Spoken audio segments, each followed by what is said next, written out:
and there's a reason that these programs have been able to sustain that success. So Arizona will send Alyssa Denham to the circle. We saw her in game 1. Yeah, Alyssa Denham came out. She's a very talented pitcher for Arizona. She'll tell you she did not have the start that she wanted yesterday against the Bruins, but throws in the mid to high 60s. Her ball game is down in the zone. She wants to roll ground balls, and of course she has one of the best defending teams behind her. This UCLA lineup, yeah, there are no holes in this lineup for the Bruins. I mean, you look at the top 3, Jordan, Perez, Garcia, but to me, Wiz and Brady, both of those hitters for UCLA this weekend have had huge home runs. So yeah, no holes. Yeah, it's been a long ball feast for UCLA. It will be Leah Jordan leading things off. And it was a kind of a shocking performance from Alyssa Denham. Not what we're used to seeing from her in game 1 of the series. UCLA came out and hit 3 home runs in the first inning. Well, the good news for Denham is the pitches that were hit out of the ballpark were not on her pitches, not her best out pitch, if you will. Her best out pitch is her down ball. Every home run that was hit off of her was a ball up in the zone and elevated. So if you're a pitcher, you kind of feel weirdly good about that. Like, hey, they didn't see my best stuff, nor did they hit it.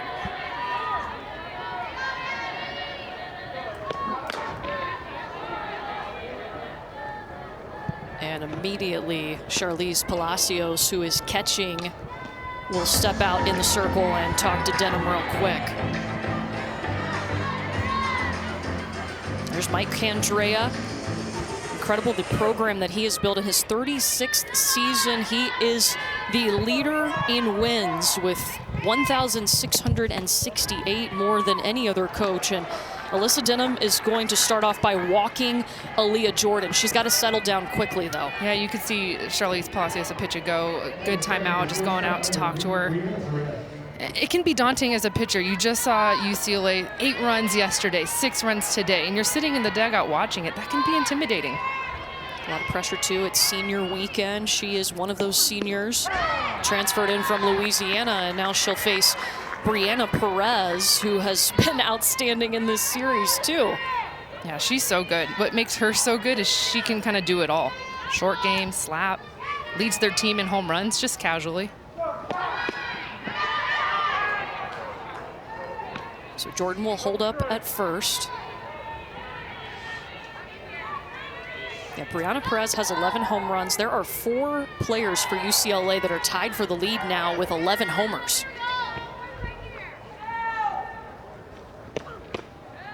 Yeah, I feel like UCLA offensively just kind of really finding their stride, and that's kind of a weird thing for me to say. They've been ranked either number 1 or number 2 all season long, but I'll tell you, last weekend and then the game earlier today and yesterday, they look sharp.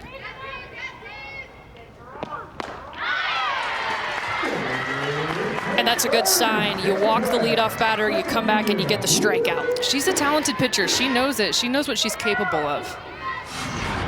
She has the drop ball that falls off the table. This is it right here. You can see it breaking away from Perez, and you can see that down movement. That's her bread and butter. Alyssa Denham, a 2-time All-Pac-12 selection, but now she faces Rachel Garcia. Things got sticky here last time. Yeah, yesterday, UCLA jumped out with those back-to-back-to-back home runs, and Rachel Garcia started the rally with 2 outs and 2 strikes. Kind of took your breath away. It didn't take Rachel Garcia's breath away because apparently she is unfazed by anything. Everything. Just continues to be so stoic, whether it's hitting or pitching. Has the same game face.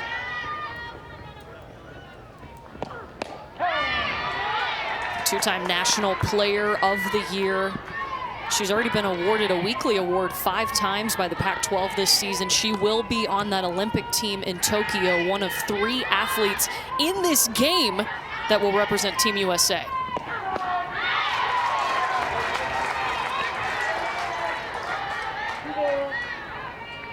And there are her parents, Christine, and her dad, Tony, has also been up there, but there's her mom. A lot to be proud of.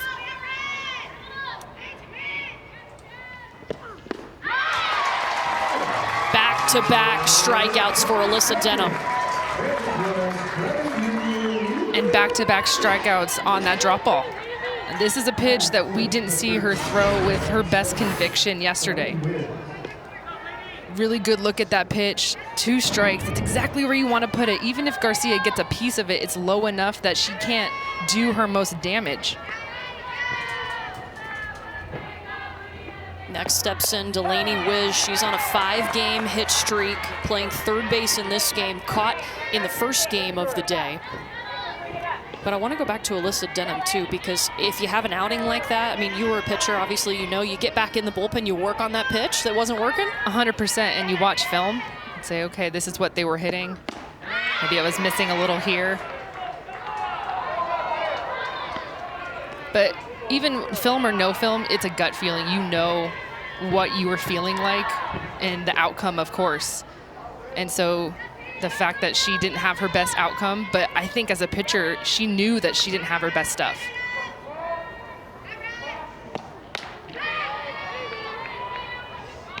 That one goes inside for ball 2. Look, coming into this series, Alyssa Denham, her 7 appearances before UCLA, she had a .9 ERA, a 4-1 record, and a save to her credit.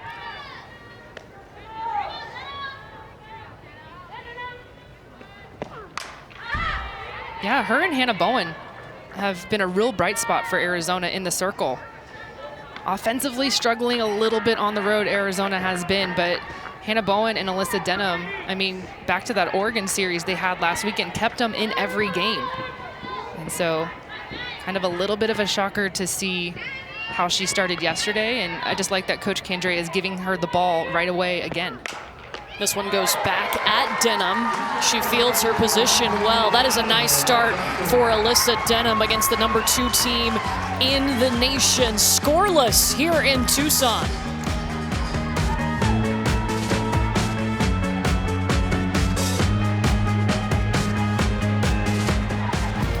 We want to welcome you to Tucson, Arizona, where we have 2 giants in the softball world. Number 2, UCLA. Number 3, Arizona. Game 3 of the series. Courtney Lyle alongside 2-time All-American Kenzie Fowler. UCLA fresh, super fresh, off winning its 11th Pac-12 title. They did that earlier today in Game 2 of the series with a 6-2 victory over Arizona. No score in the top of the first. We're in the bottom of the first inning. We're going to see these Arizona bats come up. Janelle Mionio is a superstar. Yeah, what she's been able to do in her freshman season in the Pac-12, leading her team hitting over 450. It's just been incredible to see the numbers she's been able to put up. And it will be Holly Azevedo in the circle for UCLA. This will be the first time Arizona has seen her in this series. Yeah, Holly Azevedo, the pitcher that doesn't get obviously as much love, Rachel Garcia, Megan Frano on that staff, but she's a heck of a pitcher in her own right. There's a little bit of everything, but her big pitch is her changeup. She can really just throw that off speed on any count. A career record of 42-1 for Azevedo.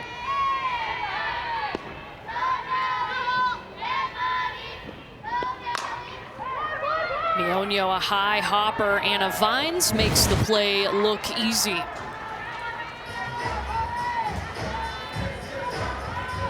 It's been really interesting to see how this series has played out. UCLA came out yesterday in Game 1. They hit back-to-back-to-back home runs, and that was just the first inning. They went on to run rule Arizona. They won earlier today 6-2, but I thought Arizona got some momentum in the bottom of the 7th. Yeah, and Arizona was not wanting to come away from that first game today, having another 0 on the board. It doesn't feel good, obviously, when you lose, but it really doesn't feel good when you're on your home field and you don't push across any runs. We saw the big home run from Deja Mulipola. I think that was just a huge sigh of relief for Arizona. Okay, got to run across. This is Reina Caranco at the plate facing Azevedo. And in the Game 2 earlier today, they were taking on Megan Faramo, who had thrown 29 2/3 innings of scoreless ball until Deja Mulipola took her yard. Yeah, and was cruising up until that 7th inning. So whatever emotionally or physically even Arizona had that juice coming into the 7th inning. I'm sure they talked about it between these games to say, okay, what was different in that inning for us to come out and put something across, because they had a couple of hard hits. We saw Palomino Cardoza, Jesse Harper, and Deja Mulipola, of course, the 3 big seniors. We'll talk about them a lot, but yeah, they looked sharp in that 7th inning. It is senior weekend too here in Tucson, so very fitting. Of course, this is game 3 of the 4-game Pac-12 series, so this one does not count towards their Pac-12 record. Right over Azevedo's head. She is safe.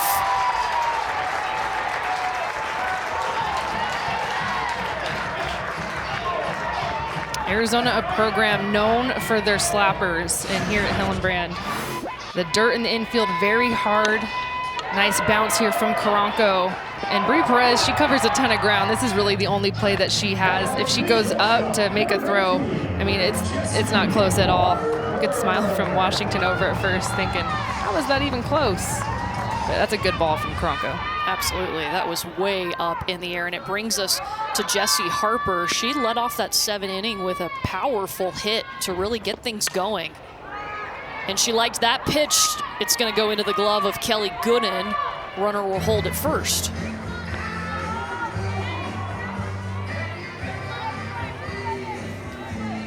So 2 down for the Olympian, Deja Mulipola. She is one of 3 in this game. Of course, Bubba Nichols still out with that injury, but Rachel Garcia is the other. I don't know if we'll ever see this again, to be quite honest. The fact that we have 3 Olympians, current rosters, in the same conference, on the same field, opponents now, but teammates this summer. Pretty incredible. Of course, Mulipola, along with Garcia and Bubble Nichols, they took last season off, anticipating there would be a 2020 Tokyo Olympics. It obviously got moved to 2021, and here they are playing college softball.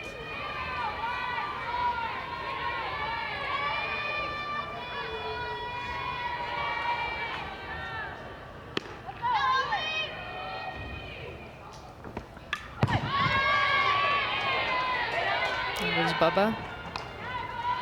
Kind of interesting.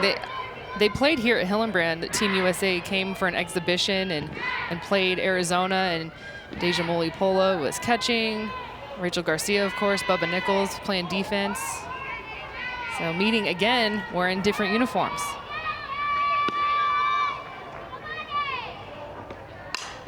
If that doesn't make a statement about the UCLA and Arizona programs, I don't know what does. I mean, it's so astounding to think about it, but then when you go back and scan through the rosters and the history of the Olympics, so many of those players come from UCLA and Arizona. So it's just kind of keeping with that tradition, and makes it so astounding for these 2 programs that all these decades later, they still have the best talent to go represent our country. Yeah, there are 15 active players on the roster, a few alternates, but of those 15, 5 come from these 2 programs for 2021 Tokyo.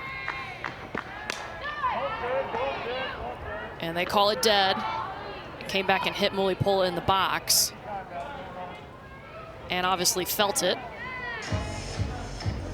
There's Kelly Inoue Perez in her 15th season. This UCLA program hit 2,000 program wins last weekend against Stanford. Of course, she was a player on this team, won a trio of national titles as a player. Yeah, played against Coach Candrea. Coach Candrea was the coach, and she was the starting catcher. Yeah. Not to date you guys, but you guys have been at it a long time. That just means they're very experienced. A little bit. They know what they're doing.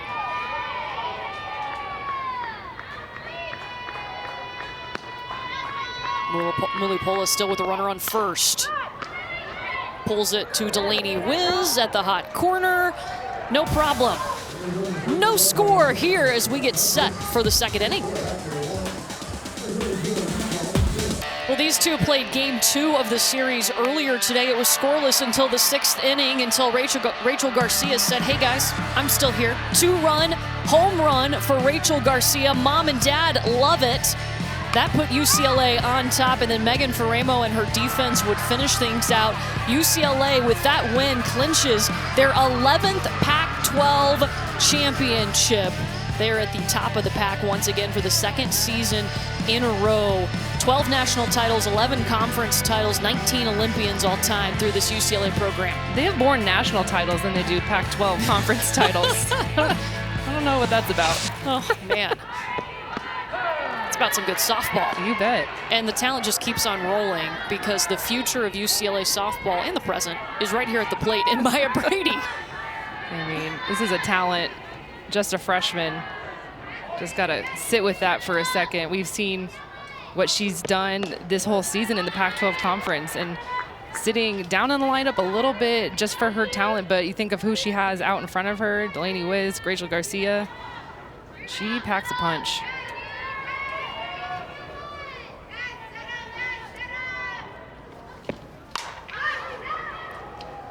Underneath it, but it will be short, and Mionio has no problem taking care of that.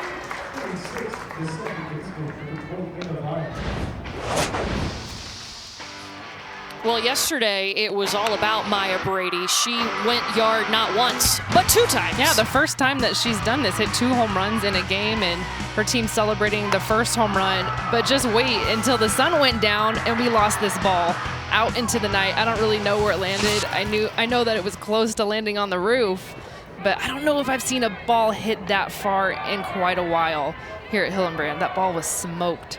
It has not landed yet. That is the update. Got it. Yeah, still going. It was really incredible to watch. And by the way, she's a freshman. Scary. This is Anna Vines at the plate facing Alyssa Denham. Denham has looked a lot different than when we saw in game 1 where she gave up 3 home runs in the first inning. Looks in control tonight. Absolutely, and you get out of the first inning, yes, it's good for Denham, but on paper, you look at UCLA, they do some serious damage in that first inning. Undefeated when they score first, and that was Denham's issue, wasn't able to control that first, so really nice start for the senior in the circle. Yeah, UCLA has scored 60 runs in the first inning. That's the most out of any inning for the Bruins. But haven't scored in the first inning today. Didn't do it earlier, didn't do it in this game. And Anna Vines will take a seat. 3rd strikeout for Denham. And a good trend for Denham. All 3 strikeouts tonight on her best pitch, her drop ball. And that was the problem yesterday. It was way too up. I mean, talking to Coach Candrea and covering Alyssa Denham, if she's giving up home runs, something's amiss because she just likes to roll ground balls. And if she's getting strikeouts, that's huge for her. She's a pitcher that is completely happy with just rolling ground balls all day. Yeah, she had only given up 5 home runs before yesterday, gave up 4. It just doesn't happen.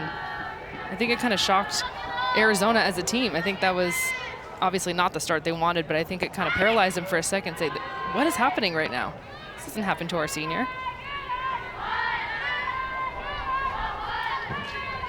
Facing Kinsley Washington now.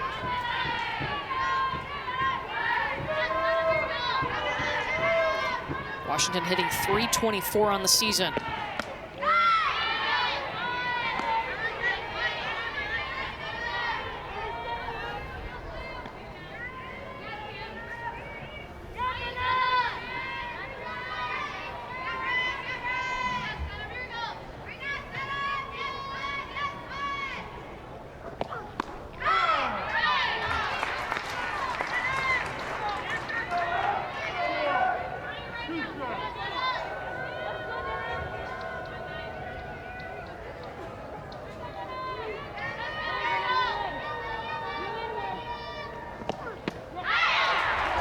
Went after it, back-to-back Ks to get out of the second. Alyssa Denham looking like a different pitcher today. The senior on senior weekend, 4 strikeouts, all on this pitch, that drop ball, looking sharp. Flashing back to the 1991 Women's College World Series between Arizona and the 3-time champ UCLA. They had won 3 straight and were ranked #1, but guess what? Arizona had other plans. They beat UCLA 5-1 in the final for their first national title. It was the first women's team national championship in any sport for Arizona, and of course Mike Candrea was at the helm of this Arizona program. If you ask Coach Candrea about that championship, he just beams. I mean, young coach trying to beat Lisa Fernandez. He said, you're looking at her, she's undefeated in the circle. She was the Rachel Garcia of their time, and he said it would take a minor miracle to beat her. And winning that championship for Coach Candrea allowed recruits from the California area to, hey, who's this Arizona young coach, this program, and opened a lot of doors for him. And you can see he's been at it a while. 36th season at Arizona, as Charlize Palacios is up at the plate right now facing Holly Azevedo.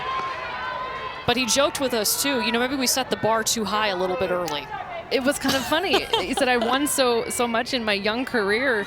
And then, of course, the parity and the growth of college softball. And I'm thinking, Coach, you have yourself to blame for that, right? All your hitting tapes and teaching all these young coaches how to hit. And all of a sudden, the sport's trickling east.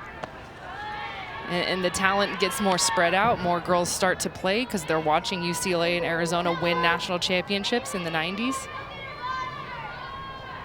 Super cool, and that feeling of playing each other has not gone away. It's still here. These programs super relevant in college softball.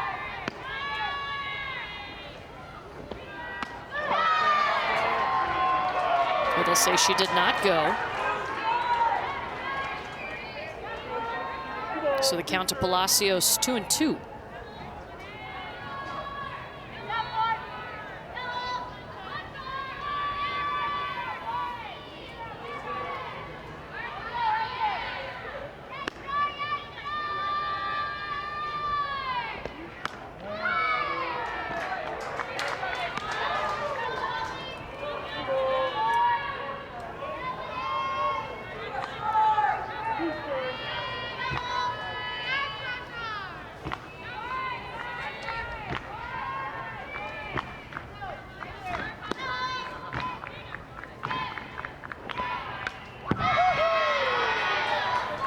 Barely hanging in there with the full count. It's that changeup from Azevedo. Seen it a couple of times in this at-bat. Palacios just kind of smiling a little bit, doing everything she can to hold on.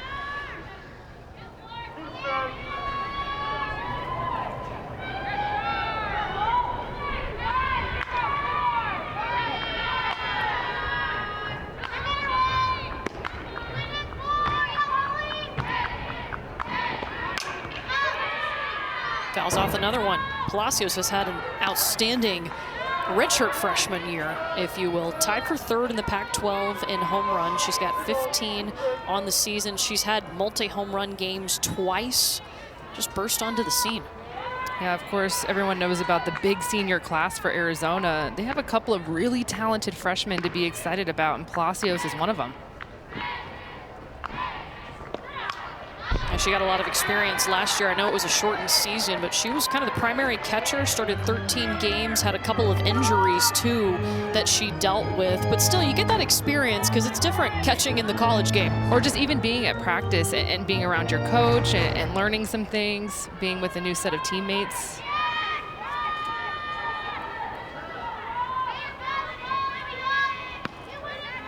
Doesn't have a hit in this series yet.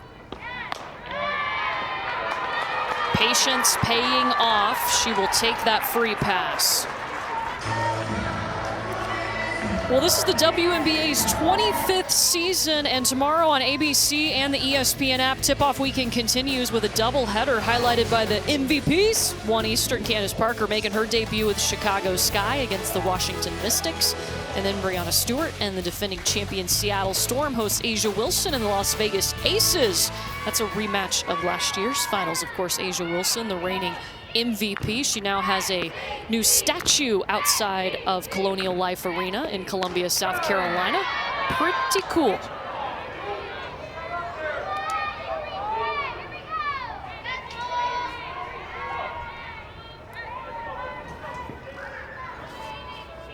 This is Alyssa Palomino Cardoza, a sixth-year player, one of those crucial seniors for Arizona. Whoa! Smacked it right back at Azevedo out to center. She'll get 2, no problem.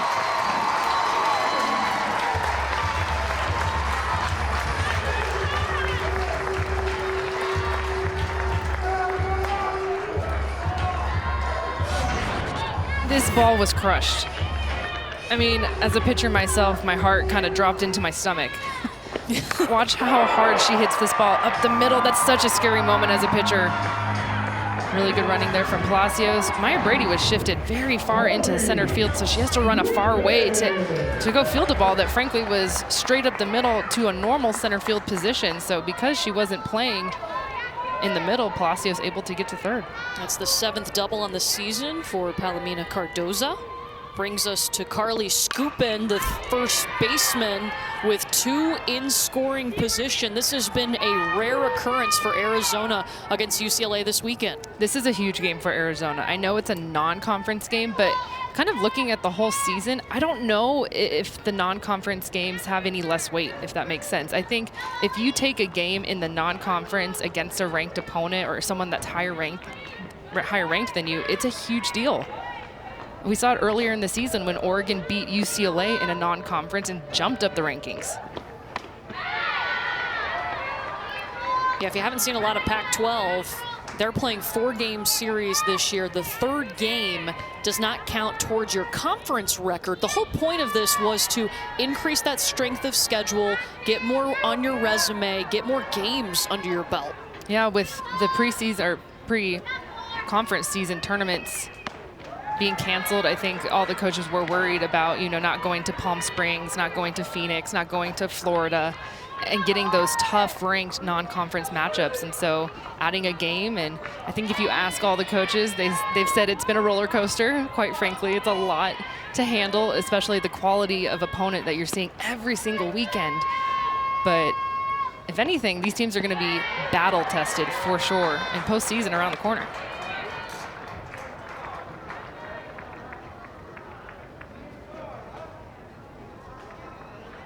Garcia, a freshman, talking about COVID freshman, redshirt freshman. Garcia, one of them, catching behind the plate, going to talk to Acevedo. Alyssa Garcia, not Rachel Garcia. And she catches for Rachel, so you look at the batteries. Garcia aren't Garcia, but so different. Redshirt senior, redshirt freshman. It's pretty cool. Yeah, she stepped in nicely. Again, another battle, Carly Skupin. Skupin's been a tough out for UCLA this weekend. Doesn't really show it on the stat sheet, but I've seen multiple at-bats for her this weekend where she's drawn the count full, fouling balls off, making the pitchers work. Went 1 for 3 earlier today in game 2 of this series.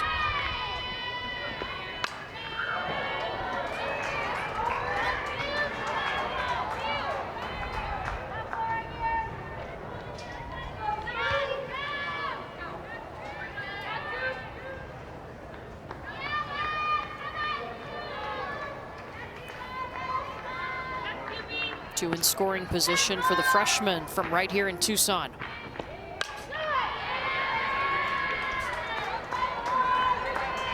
Back-to-back changeups. I mean, that's Acevedo's go-to pitch. She'll throw it 3 times in a row if she needs to.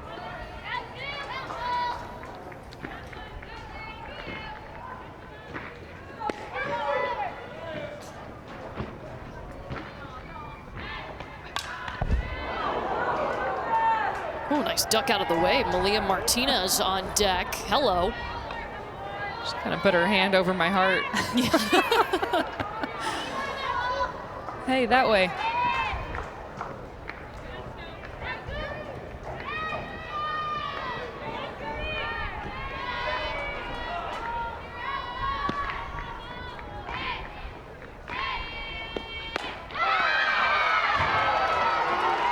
Acevedo wins the battle with Carly Skupin, her first strikeout tonight. Huge out for Holly Acevedo. It's so frustrating as a pitcher when you have to throw so many pitches, foul balls, going full. Really nice backdoor curve to a left-handed hitter. Big out. She started this inning with a walk, then gave up the double to Alyssa Palomino Cardoza, and then just struck out Skupin looking. Brings us to Malia Martinez, playing at third tonight. Fouls off the first pitch. Look, Arizona looks a lot more confident in this game than we've seen them. They seem more relaxed. Yeah. I'm not sure if that 7th inning that we were talking about of the first game today, and where they had some momentum, had some good swings, good at bats. Maybe not that relaxed. Okay. But I saw that little tyke earlier, and he was running around, so that's a well-earned sleep. doubleheader's a lot for a little guy. It is. Gotta get some snacks.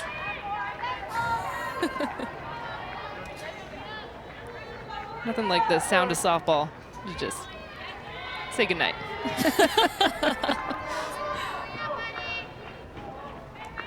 Martinez, a big opportunity here, just 1 out, 2 in scoring position. She's behind 0-2. Reached for it, popped it out to Maya Brady in shallow center. Runners will hold.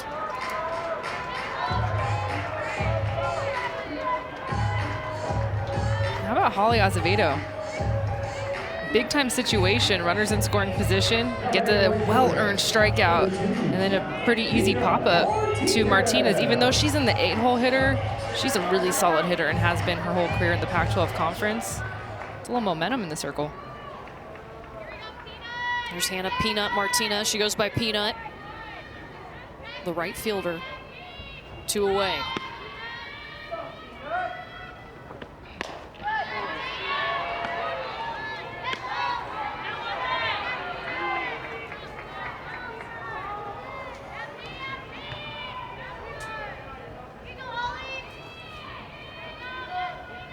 Martinez 0 for 4 in the series. This would be a great time to get that first hit.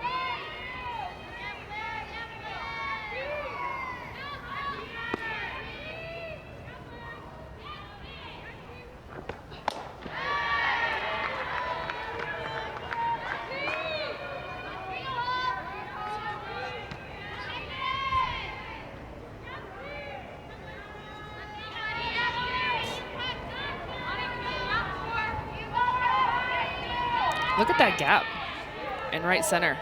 UCLA has done this all weekend long. Maya Brady, she's almost playing left center. And you can see the pitching, Acevedo, and I saw this earlier with Megan Framo, just really hammering the outside part of the plate against the left-handed hitters for Arizona and almost forcing the issue. If you do hit it, we're gonna have our defenders right where our pitchers are throwing it. And it's worked all weekend long. Have not seen a ball hit in that right center gap just yet.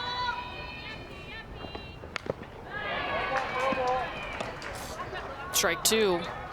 Fouled it off.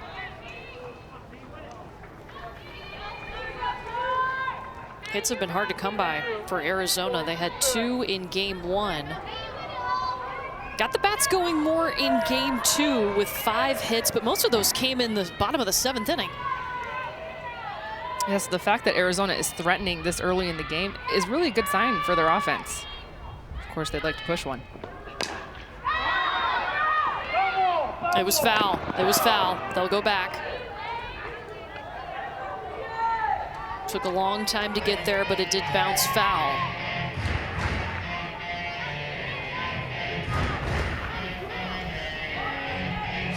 Delaney Wiz at third base tonight. And goes to handle. This is a little bit of a chop swing. Looks like a slap, but she wasn't slapping. Yep, foul ball. 2-2 count to Martinez.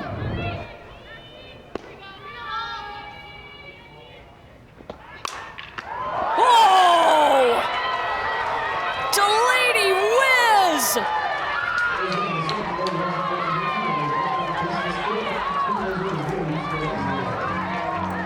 The hot corner, man! Delaney Wiz, she's been at catcher, she's been at first base, she's been at third base. Doesn't matter, she's a stud defensively. That's a huge out for UCLA. Perfect night to be at the ballpark here in Tucson, Arizona. Scoreless as we get set for the 3rd inning. Excited to actually be on site with you, Courtney Lyle, Kenzie Fowler. This is game 3 of the series between Arizona and UCLA. We saw game 2 earlier today, and UCLA able to clinch their 11th Pac-12 championship. Yeah, and you always feel good when you're doing it on your rival's field. So Kind of interesting, a couple of years ago, Arizona was able to clinch the Pac-12 on UCLA's field, so a little bit of back and forth between these two squads. Well, Arizona has come into game 3 here cool and confident. This is Alyssa Garcia leading off this inning for UCLA, the first time that she's seen Alyssa Denham tonight, and it's a different Alyssa Denham than we saw in game 1. Yeah, this is really good news if you're an Arizona fan and if you're Coach Candrea, seeing the outing so far from Denham. This was not the case yesterday. The senior in the circle, she's been so solid in her career for Arizona.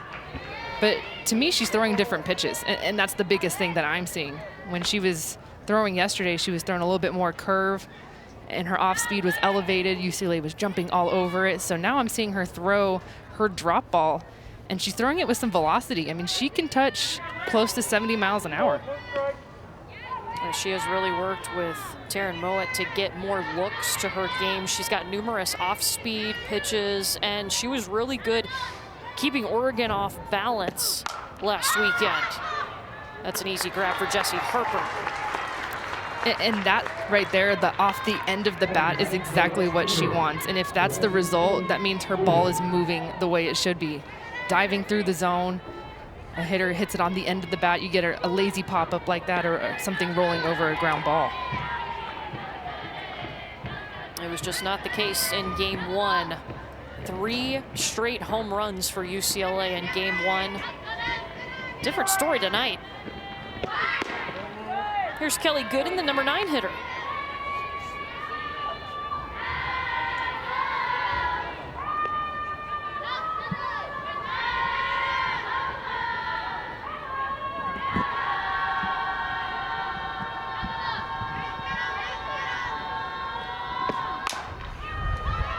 Harper in action again, in time.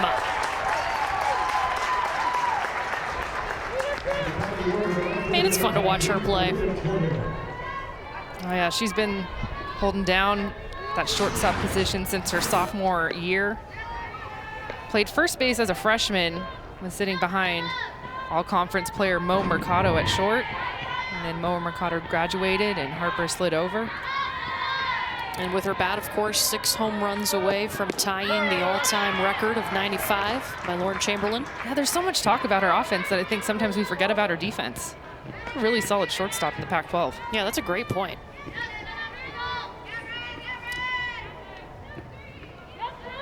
Defense wins championships. Just saying.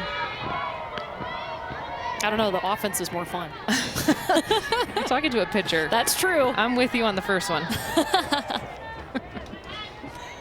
Top of the order, Aaliyah Jordan. She walked to start this game. But Denham recovered nicely, striking out the next 2 batters. And the first game today was a pitcher's duel. I mean, that's your kind of game. Absolutely, till the 6th. Yeah, Hannah Bowen pitched a really nice game until that 6th inning for Arizona.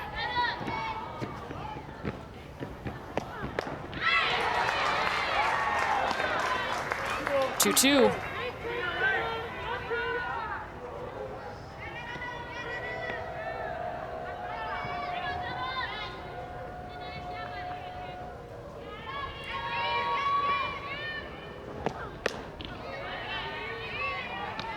Count runs full to Aaliyah Jordan. One of the reasons that Kelly Inoue-Perez likes her in that top spot in the order, she gets to see a lot of pitches. She's very patient. That helps the rest of the team.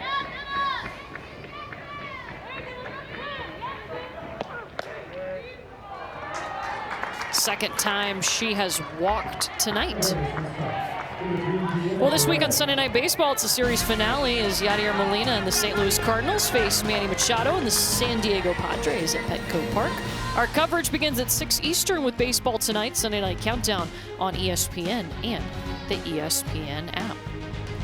Lots of baseball, lots of softball on. We've got Championship Sunday tomorrow, all the conference titles that are playing tournaments. Of course, Pac-12 doesn't have a softball tournament.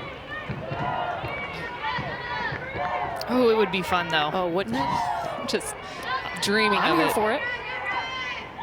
Look at all the talent. You don't want to see all these teams in the Pac-12 face off against each other? And I think there's just something about that one and done You know, Oh. even if you see each other during the regular season and okay, it's a new season, new mentality. We just have to beat you one day. Yeah. A little different.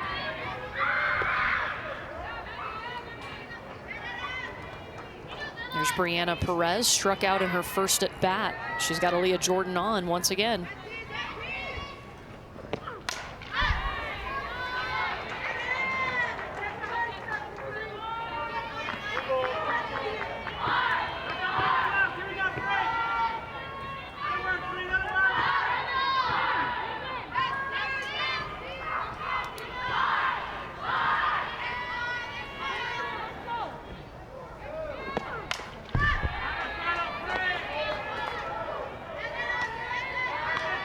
Talking about Azevedo working the outside part of the plate to the left-handed hitters for Arizona, and Alyssa Denham's kind of doing the same thing with her drop ball.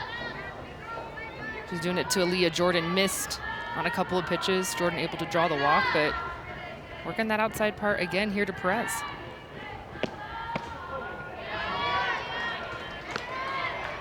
They don't have quite the shift on that UCLA was playing. Yeah, Palomino Cardoza straight up in center.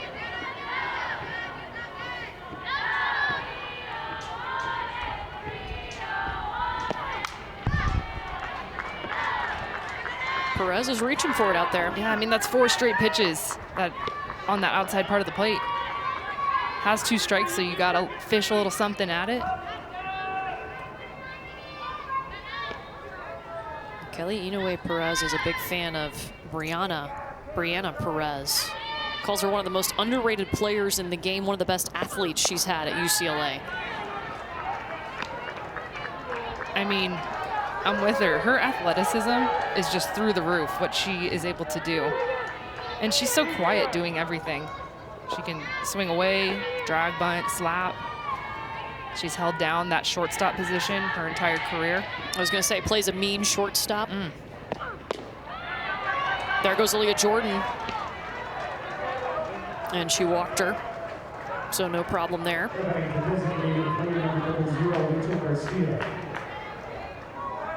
Back-to-back walks. Yeah, and kind of the same pitch sequences we're just missing on the outside part of the plate. And it's tough. You got to have something a little inside. You can't live on one side of the plate, especially when a team like UCLA has seen you for the 2nd straight day. So Denham not throwing anything inside to Bri Perez or Aaliyah Jordan. So it gets interesting here now. You get a righty. Enough with these lefties. A different look. Of course, it's Rachel Garcia. I was going to say, it's not just any righty. It is Rachel Garcia, who's had a home run in each of these 2 games against Arizona. One of them came off of Alyssa Denham.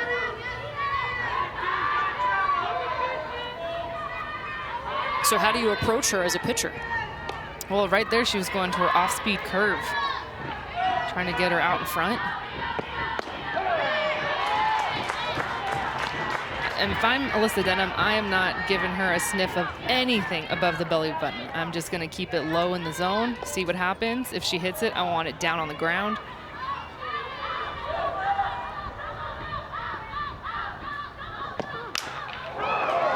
Slams it back at her. Aaliyah Jordan holds up, bases loaded.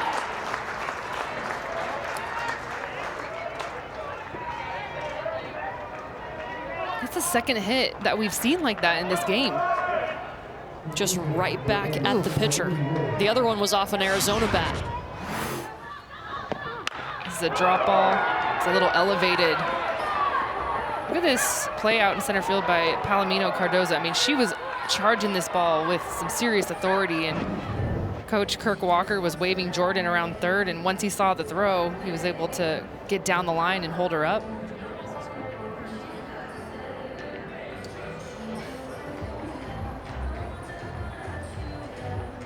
So that's going to bring us up to Delaney Wiz. She swings a powerful bat. Team lead in the home run category with 12 now. As we see a little action for Arizona, there's Devin Netz. Bases loaded, 2 outs for Wiz.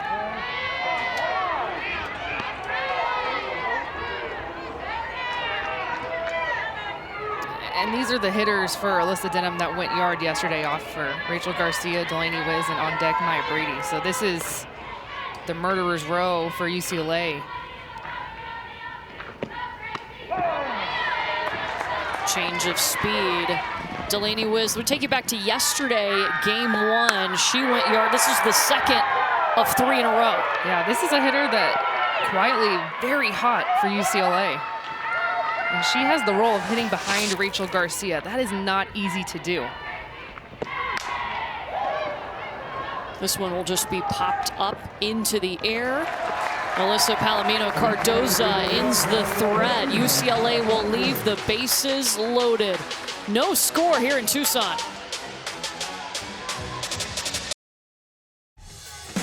This Utah, so it's just really interesting when it always comes down to the last weekend and you get a win here or you have a loss there. Yeah, Utah beat Oregon State yesterday 3-1. Oregon State came back and won game 2, but then lost game 3, 8-3. So that makes them a little. I mean, they're going to be a bubble team for sure. I think Yeah. Stanford beating Washington, I think that gets them in. I do.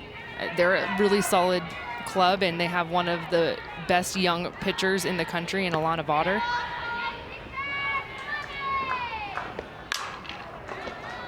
Mionio. Oh, and it gets away from Kensley Washington.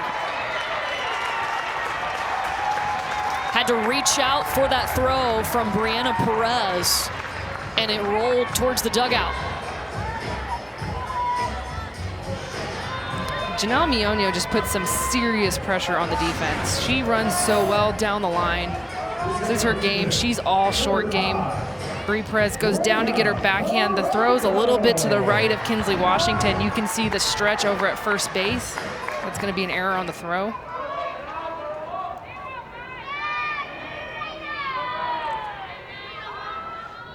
But to me, it's almost a credit to the single because she puts the pressure on with that slap. You take a shortstop to her right, you take the first baseman to their right, and she's hustling down the line. And that's what short game can do.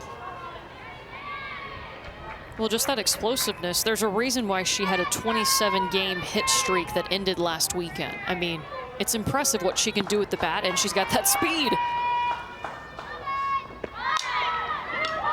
Karanko lays down the bunt. They get it. Mionio at third now.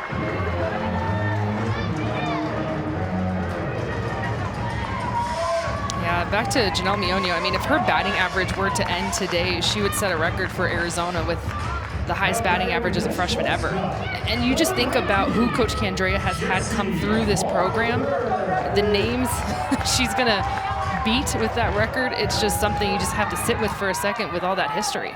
Yeah, it's incredible. Mionio hitting 444 right now. Jessie Harper is up with Mionio on third, one after the off speed. Yeah, there's some big names on that wall out there in right field. Yeah, not too bad. See, Nancy Evans on the right and Jenny Finch, number 27. Both two-way players, very Rachel Garcia of their era. I can say Jenny Finch was the Rachel Garcia of her era, Yeah. right? Kind of reverse it a little. I got to give a shout out to Jenny Dalton Hill, too. Yeah, Jenny's out One there. of our ESPN colleagues. Fantastic player. She swung a big bat. Hey, you put Harper out there? I mean, if she breaks the record, those five players I'm looking at out in right field, those were all players of the year for Arizona. I mean, if you open it up, there's going to have to be a lot of names added to that fence. It's a good problem to have. It is. Jessie Harper 6 home runs away from tying Lauren Chamberlain's record. Will not get it here as Azevedo sits her down. Harper just a little over-aggressive in that at-bat. And you saw it from the first pitch and the change it from Azevedo. She was way far out in front. I mean, you can kind of feel it for her as a senior. You get a runner at third base. You want to strike first and score first. You have the opportunity for the first time all weekend long against UCLA, and just a little bit out of her shoes. brings us to Deja Mulipola. She had the home run to get Arizona on the board in game 2 earlier today. In the bottom of the 7th inning, Arizona did lose that game 6-2, but got a little momentum for her team.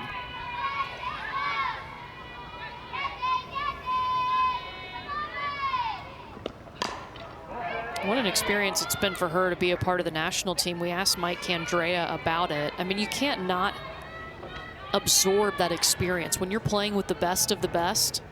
I mean, she was Kat Osterman's catcher during that Stand Beside Her tour for Team USA. As an active collegiate athlete, you're going to be the starting catcher for one of the best, if not the best pitcher in our game.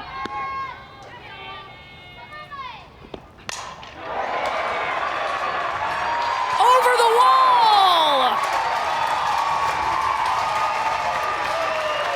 Deja Mulipola, a 2-run laser.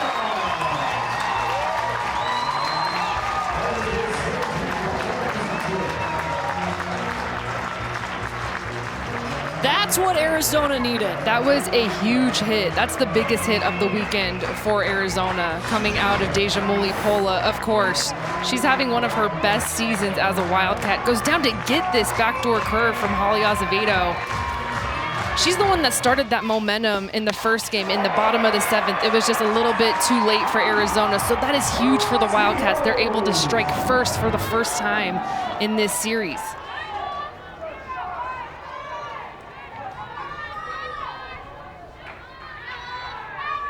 Had a 2-run homer earlier today, just had a 2-run homer here in game 3 of this series. Arizona on the board first for the first time against UCLA. Charlize Palacios up next, 2 outs.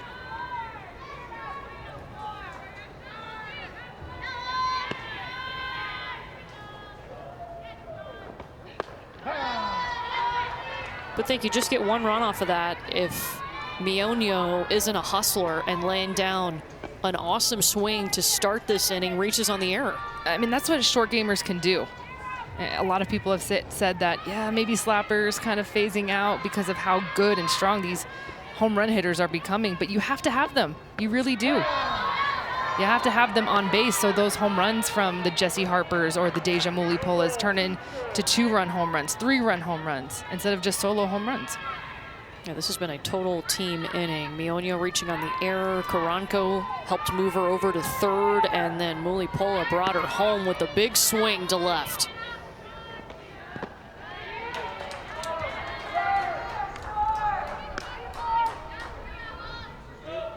The 8th home run that Holly Azevedo has given up this season. Palacios trying to extend the inning for Arizona. 2-2 count.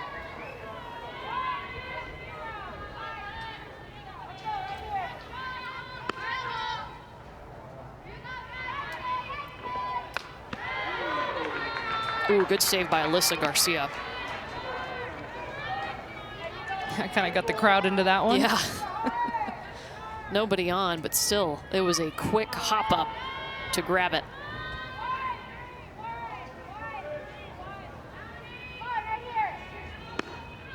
Full count.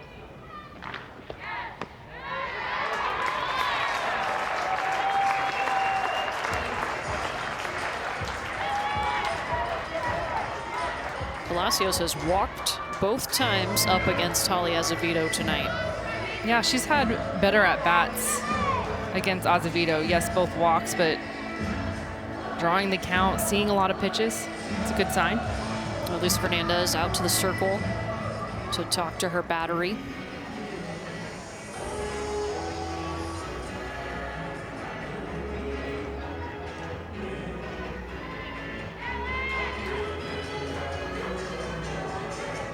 See Rachel Garcia just lingering in the bullpen.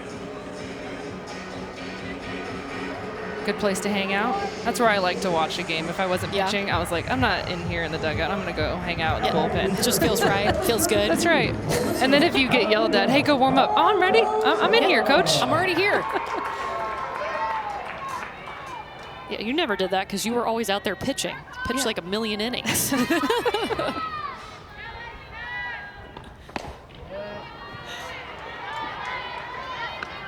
Alyssa Palomino Cardoza now with a runner on. Palacios walked. Arizona took the lead in this inning off a 2-run blast from Deja Mulipola.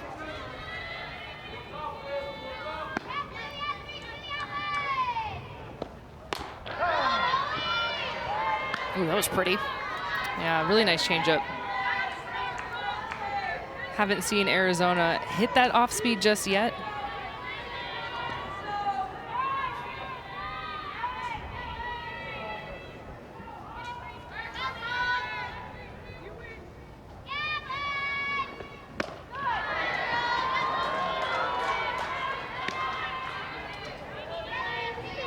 Azevedo ahead, 1-2.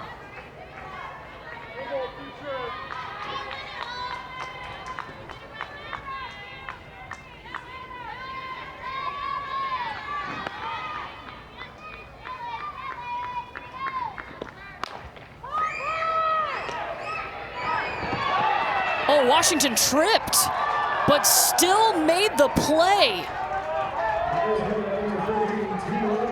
Woo! Not before Arizona gets on the board, though. Yeah, Deja Mulipola, the senior, sitting in that 4-hole, gets Arizona on the board for the first time in this series against their rival, the biggest hit of the night for the Wildcats. Alyssa Denham for Arizona, looking like a completely different pitcher in this outing. A couple of strikeouts in the first, a couple in the second, and it's been her drop ball that's been really hard for UCLA to barrel up.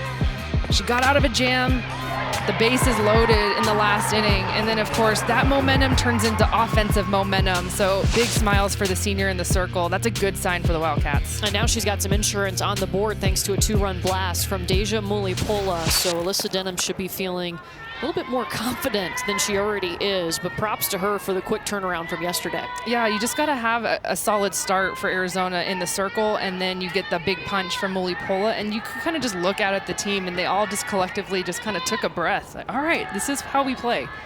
This is what we need to do.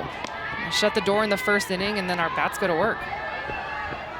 She'll start off this inning by facing Maya Brady. Redshirt freshman out of Thousand Oaks, California.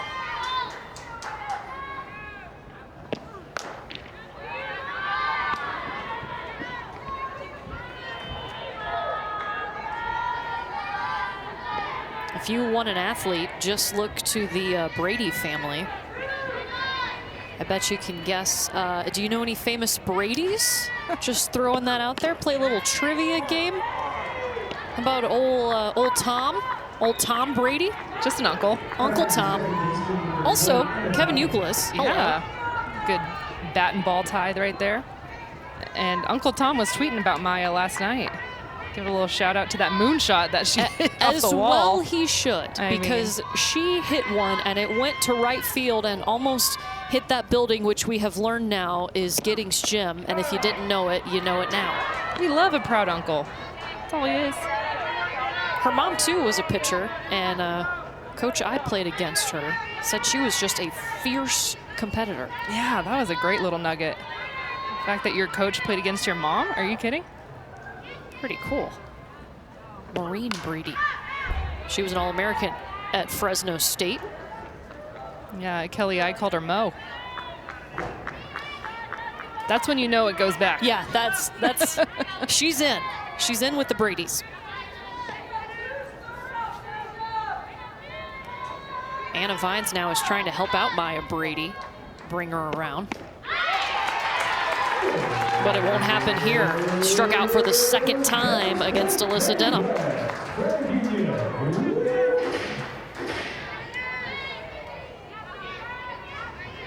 First baseman number 37, Kinsley Washington.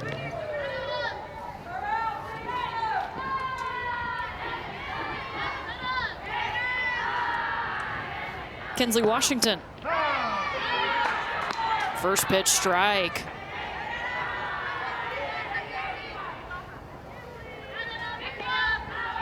UCLA has a tough lineup to pitch to. They have 7 left-handed hitters in their lineup. I mean, that just plays some serious mind tricks on you as a pitcher.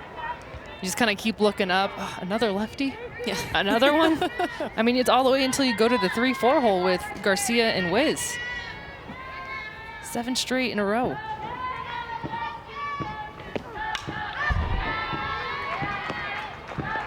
How does that change your mindset? I mean, typically pitchers are more comfortable on one side of the plate versus the other. Like you can tell right now, Alyssa Denham is much more comfortable on that outside part of the plate to the lefties. We have rarely seen her challenge any left-handed hitter inside. And sometimes that gets exhausting. You got to have a little bit of both sides of the plate, but if you just don't feel comfortable with it, then you're not going to force the issue. And so when you see Rachel Garcia and Delaney Wiz come up, it kind of opens up that outside part of the plate, allows her to use it because it looks different. It feels different. It's not a body standing there in your way kind of messing with you. But it could be very much the opposite. You could be a left-handed pitcher, and that's your dream lineup. You see, see 7 in a row, you're going, okay. Game on. Let's go. And it's really interesting. UCLA, 2 of their losses this season have come to the same pitcher in Brooke Yanez for Oregon, and she's a lefty. So that's just really interesting to think about with their lineup and facing a lefty. Yanez has a sweeping curve that breaks away. Tough to hit for left-handed hitters. Yeah, she gave Arizona problems last week, too. Yeah, she's the only pitcher that can say she has 2 wins against UCLA this year. She's a stud. Yeah, total stud. Has a good mix of off-speed and a rise ball. Really nice pickup for Coach Lombardi up in Oregon.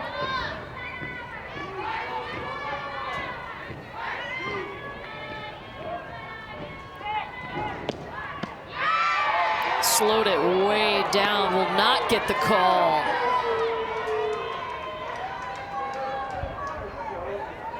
Two.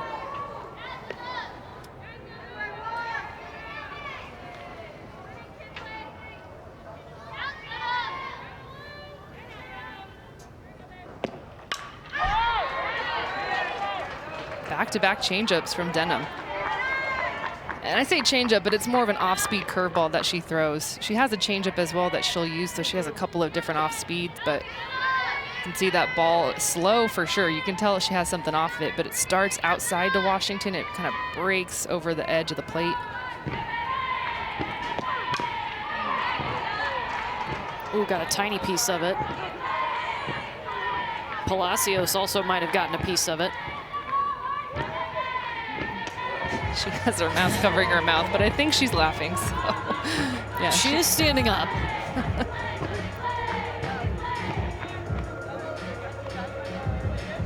That was the one position I never even thought about trying was catcher. No thanks. Nope. No thank you. You're just a different breed. Well, you're a pitcher. You know what you're sending in there. Oh, yeah. It's dangerous back there. You got the hitter swinging, too. I want no part.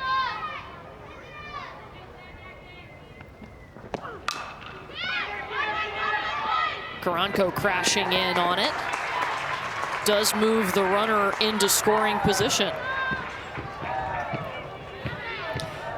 Well, this is the WNBA's 25th season, and tomorrow on ABC and the ESPN app, tip-off weekend continues with a doubleheader highlighted by the MVPs. At 1 Eastern, Candace Parker makes her debut with the Chicago Sky against the Washington Mystics, and then Brianna Stewart and the defending champs, the Seattle Storm, host Asia Wilson and the Las Vegas Aces in a rematch of last year's final. Super excited for Candace Parker. Spent 13 seasons with the Sparks, returning to her hometown.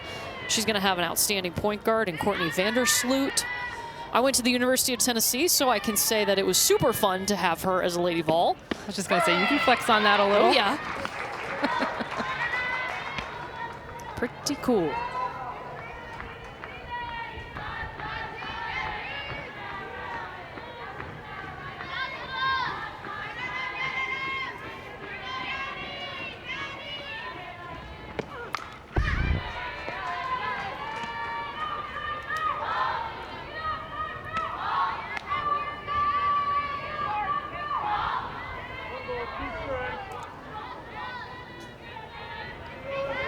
Oh man, a scoring update. You want to fill us in? A little breaking news? Stanford taking the doubleheader versus UW. Wow. Wow. Talk about a huge day for that program for Coach Allister up in Palo Alto. I mean, 2 games against the number 5 ranked team in the nation. I mean, you want to talk about winning a ranked game and a ranked series at the right time? This would be this weekend. I think we call that clutch. Hey, selection committee, look what we can do. Look at Stanford.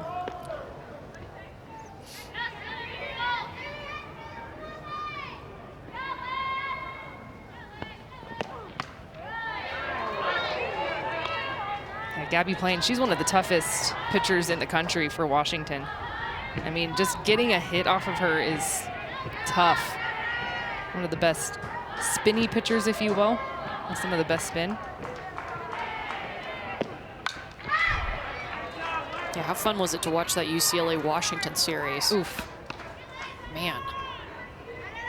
I mean, we talk about the rivalry between Arizona and UCLA and the storied programs, but I feel like just of the last couple of years, the rivalry between Washington and UCLA has been really strong as well. They've had some tough Women's College World Series matchups going down into postseason. Jesse Harper makes the play to get Alyssa Garcia. UCLA leaves a runner in scoring position. They trail by 2. UCLA is at the top of the Pac-12. That's where they will stay. They are the Pac-12 champs. They clinched that in Game 2 of this series, which happened earlier today.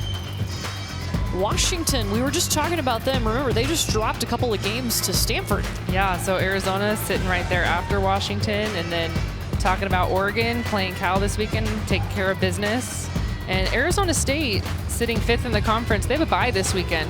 Kind of unfortunate for the Sun Devils. It's not a weekend that you want to be sitting at home. I mean, yes, okay, we're resting for postseason, but hey, that's an opportunity for you to make a statement, have your ranking jump, playing in the Pac-12 conference. Yeah, look at what Stanford's doing. They're making the most of this weekend. You bet. Remember, the selection show is Sunday at 9 p.m. Eastern on ESPN2. And all of our questions will be answered. I love it because as a fan, you can't control everything. You're just sitting at home with your popcorn. All right, but you drum try roll. to. That's right. Drum roll. What's going to happen? There's always something that shakes everybody up a little bit. Carly Scoopin leads off with a hit. What is it about Arizona? They've looked totally different in this game. Completely different team. I mean, their at-bats are better. They're swinging at better pitches. I think that's the biggest thing that I've seen for Arizona tonight. Their zone was a little big yesterday and even a little big this morning, or in the earlier game this afternoon. And even with the shift in center field, Maya Brady playing that left center spot, just drops right in front of her. And I think we may have a pitch.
Two-time National Player of the Year and Olympian Rachel Garcia in the circle. We saw her in Game 1, went the distance, 5 innings. It was a run rule, only gave up 2 hits to Arizona. Hey, look at that ERA. She's putting up that ERA in her senior season when all the film is out there, and she's doing it in one of the toughest conferences in the nation.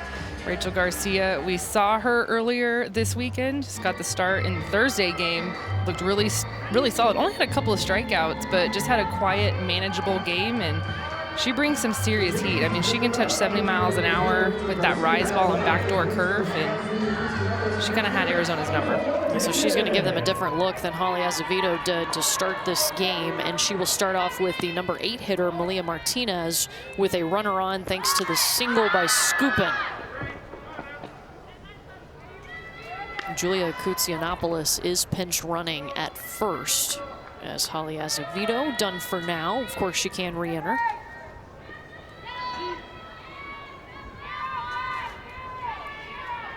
Isabella Dayton is at the plate. Pinch hitting for Malia Martinez.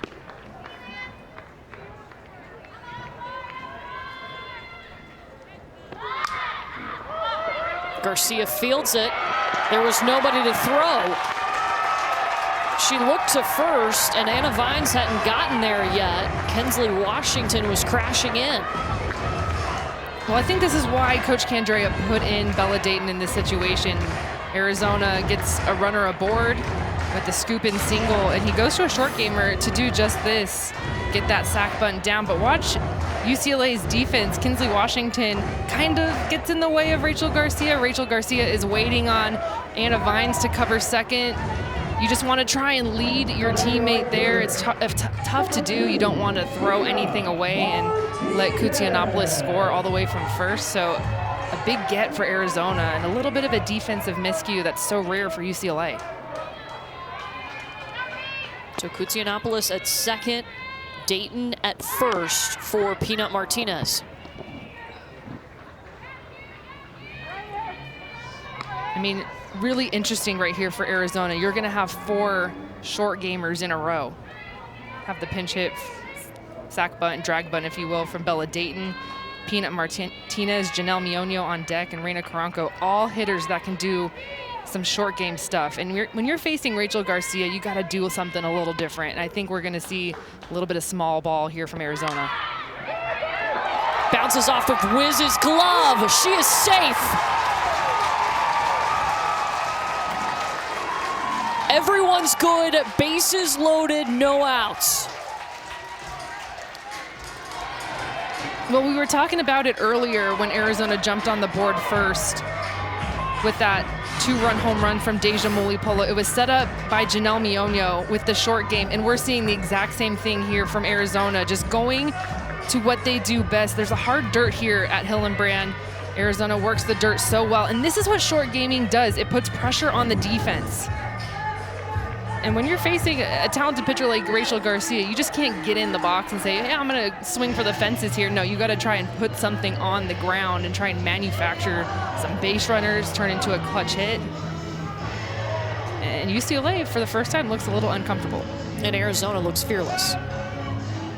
And so here, really interesting situation. Bases loaded, a ton of speed. I mean, these are some serious rabbits on the bases for Arizona. And you got Janelle Mionio, who could very well be the Pac-12 batting champion after this weekend, what she's been able to do this season. But she's a short gamer, does not swing away, has the ability to chop slap here or try and open it up with power slap.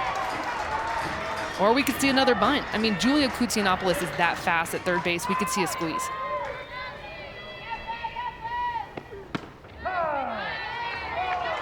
First pitch strike. The good news for UCLA, Rachel Garcia doesn't mind the pressure. She is always cool, calm, and collected.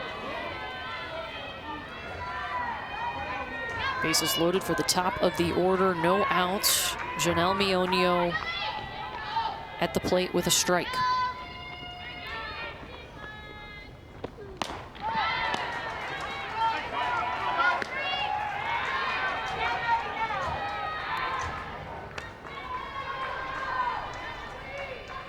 Arizona started off this inning with back-to-back singles. Then Peanut Martinez reached on an error to load the bases.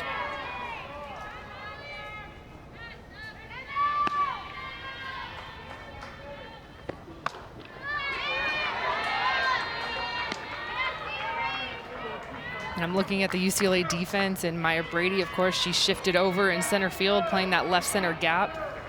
Delaney Wiz is kind of hugging the line over at third. Bree Perez playing pretty even at short.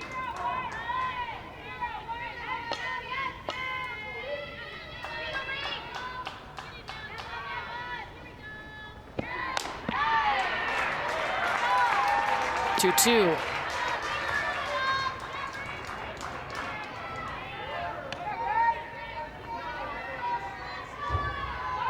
Yeah, so you see that gap out in right center. That tells me that Garcia is going to live on that outside corner. I'd be shocked if she gives Mionio anything inside.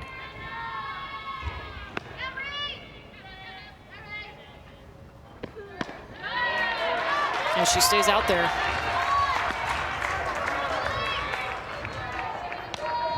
Full count, bases juiced.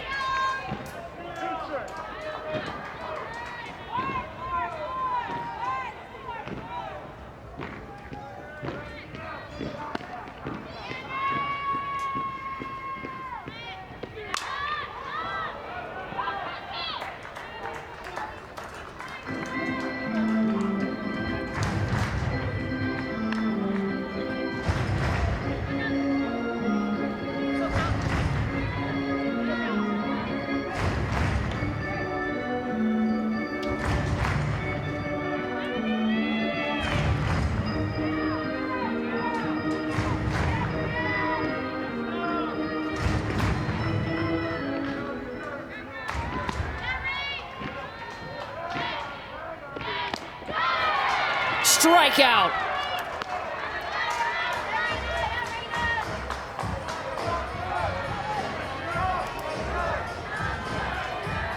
What a pitch from Garcia. I mean, how do you get a short gamer out? You go up with the rise ball. Try to get her to lift it. Say, I'm not going to let you put anything on the ground. Mionio, full count, has to chase. Base is still loaded for Reina Caranco. And she'll take a swing at that first pitch from Garcia.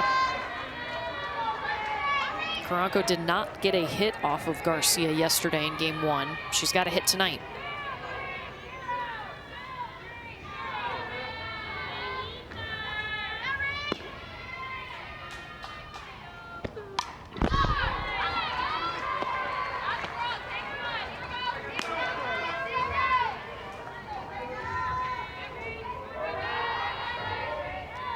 Reminder, Jessie Harper on deck.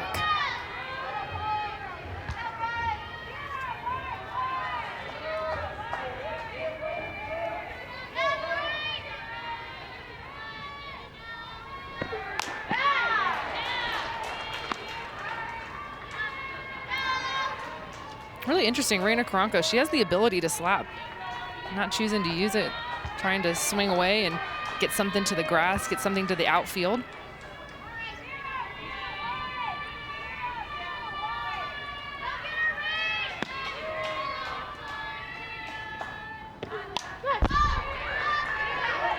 Caranco missed 22 games, had a broken bone in her right hand this season, but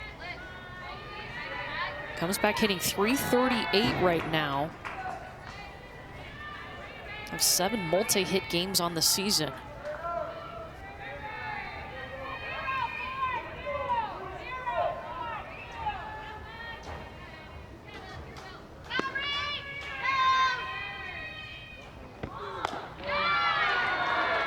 Two. And Garcia is just really working that outside part of the plate to these lefties. And I'm sure we'll see a rise ball here like we saw to Mionio. She has one of the best rise balls in the game.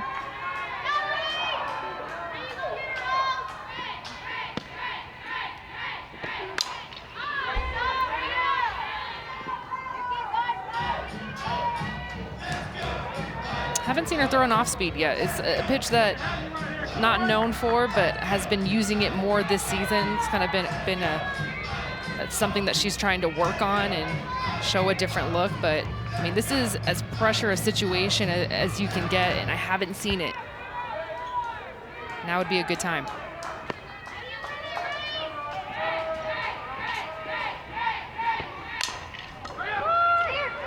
Anna Vines throwing home. Safe. Koutsianopoulos using the speed to tack on another run.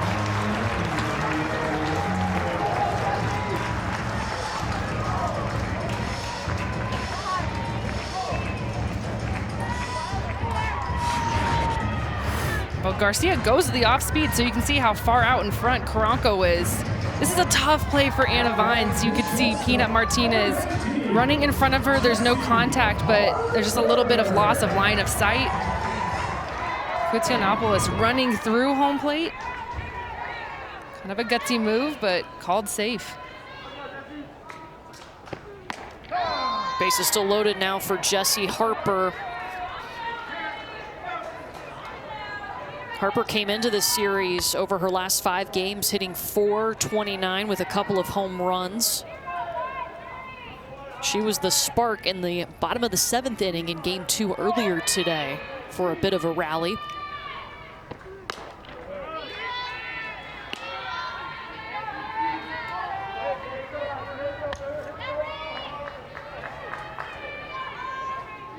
Is her dad, Jim? There's Mom. Think they're nervous? Big situation. That was my dad too, though. He would always wander around the stadium. I think it's a softball dad thing. I don't think they can sit still at times. Got to be moving. Yeah, moms were always holding it down, but dads just need to kind of walk it out.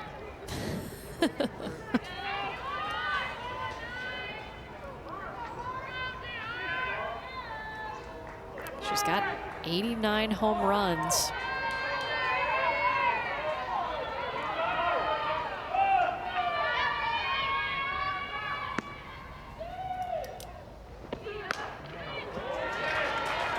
Rachel Garcia's only given up 3 home runs on the season. Right now, bases loaded. Dayton at 3rd, Martinez at 2nd, and then Karanko at 1st. For Jessie Harper.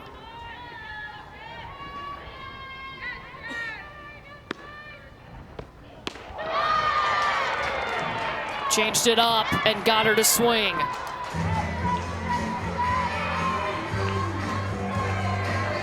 That's the pitch I was talking about, her off-speed pitch, her changeup. Doesn't use it a whole lot. But you can get a power hitter, and that's a pitch you need. How do you slow someone down that has that much power? You slow down your pitch. Pull the string at the right time. Right time to pull that pitch out. Deja Mulipola down to 2 outs. Arizona has been on it. They started this inning with back-to-back singles, then reached on an error. Able to score a run thanks to the fielder's choice. Karanko reached and brought a run home.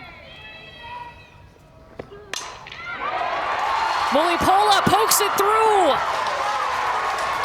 2 more runs score for Arizona.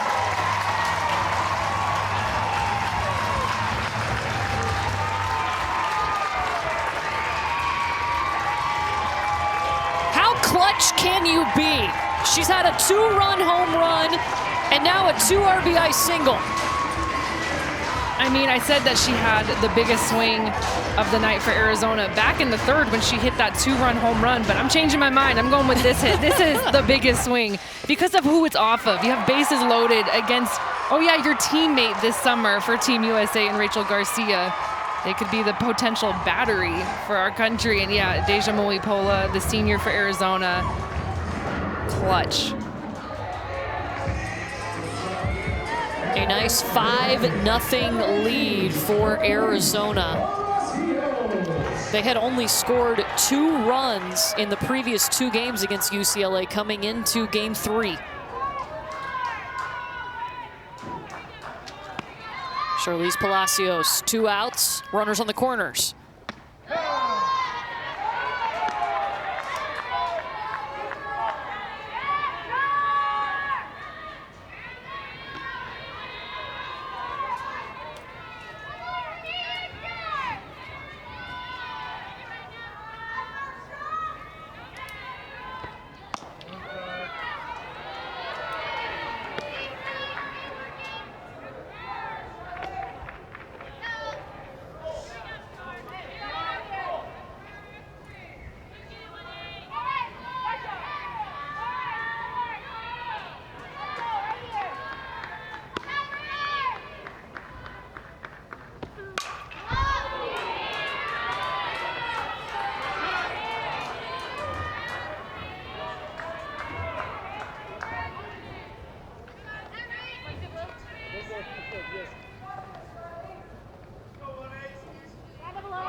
Ball and 2 strikes for Palacios. Caranco on third, Mulipola at first.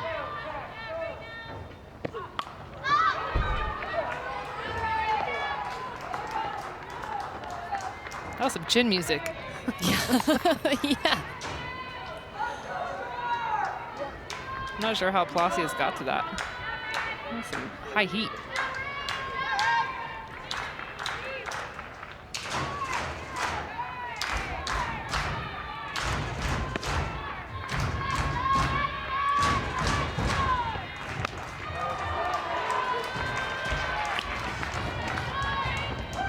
Two coming.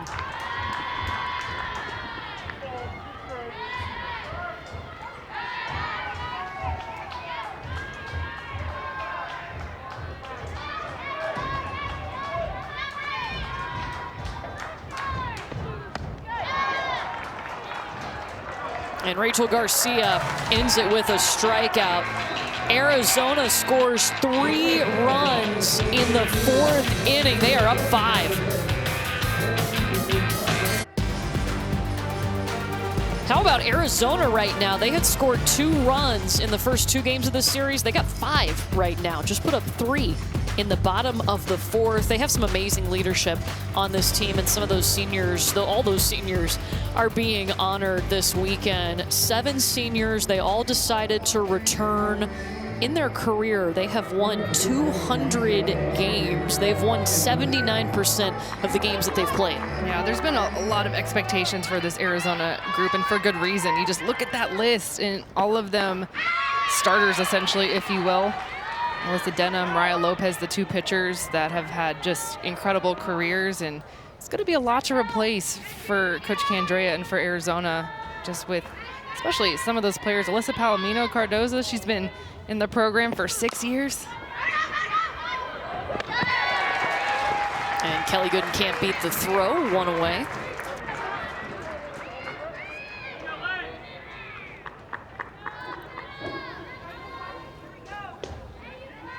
It's been an emotional week. Graduation was yesterday. I keep forgetting it's Friday. I know. I have to go. I think Thursday was the game 1. Yeah. Okay.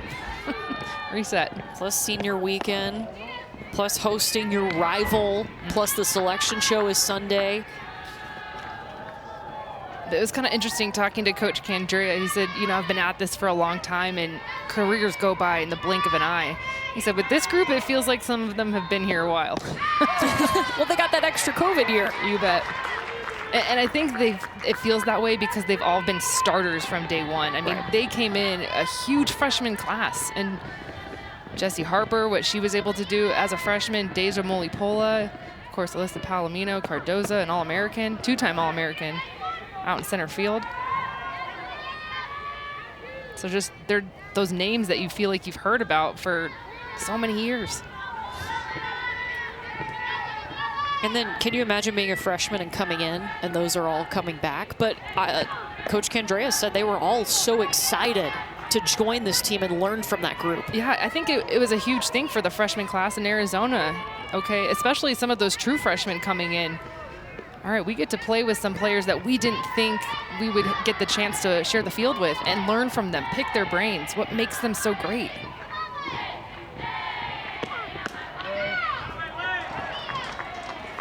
Man, Aaliyah Jordan has been all about the free passes tonight. That's the 3rd time she has walked.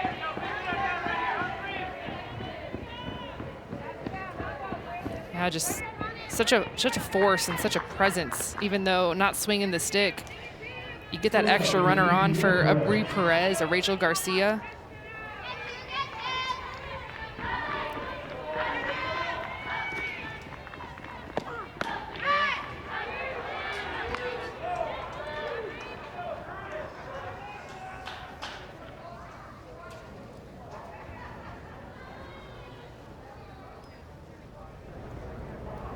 So Palacios and Alyssa Denham. Yeah, Denham has 5 walks on the night, 3 of them to Aaliyah Jordan and another one to Brie Perez.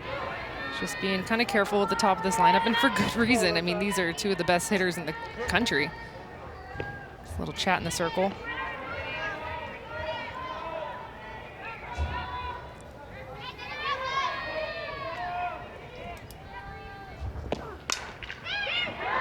just stays fair.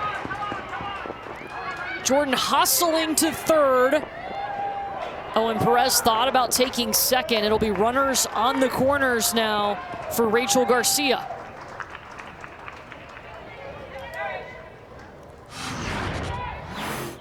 I mean, this was roped down the line. Watch Perez throw her hands, turn her hips. A little bit out in front of this pitch. But you can see where Koutsianopoulos at first base was playing. She was playing off the line. And it looked like Denham took a little bit off of that pitch. And so if you're a corner, you want to make sure you know that pitch is coming so you can shift a little bit to the line, hug the line, especially whatever side is the pull hitter side. That's just the second hit that UCLA has gotten tonight.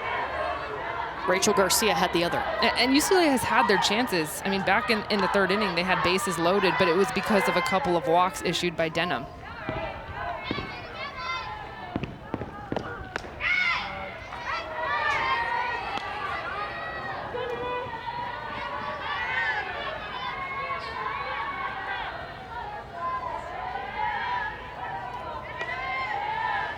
Yeah, that hit that Garcia had back in the third inning, I mean, oof. Straight back up the middle, right past Alyssa Denham.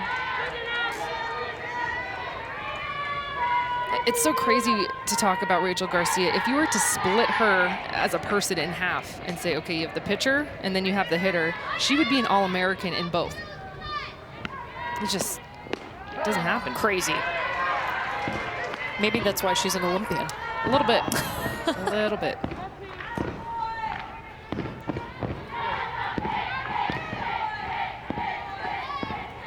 Garcia ahead here, 3-1.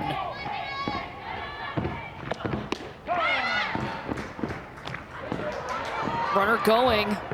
Perez in trouble. They checked Jordan at third. Still runners on the corners. It's now a full count to Garcia.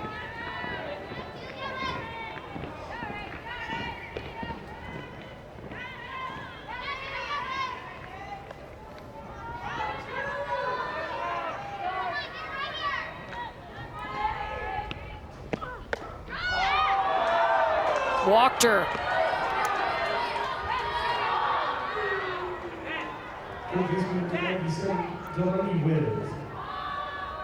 All right, second time UCLA has had the bases loaded in this game. You like the look with Delaney Wiz coming up? She's been swinging a good stick this weekend, and I look back to her last out. It was a loud out deep to center field. Palomino Cardozo was able to run it down, but it sounded good off the bat. She had just missed it. And she's homered in each of the games this weekend for UCLA. So conversation out in the circle for Arizona right now. Devin Netz working in the Wildcat bullpen.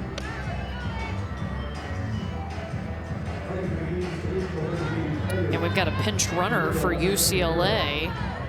That'll be Seneca Curro. She'll run for Garcia.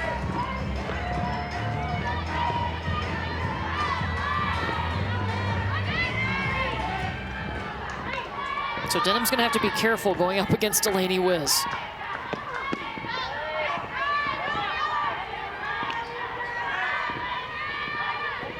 Yeah, the last couple of hitters for Denham just falling behind in the count.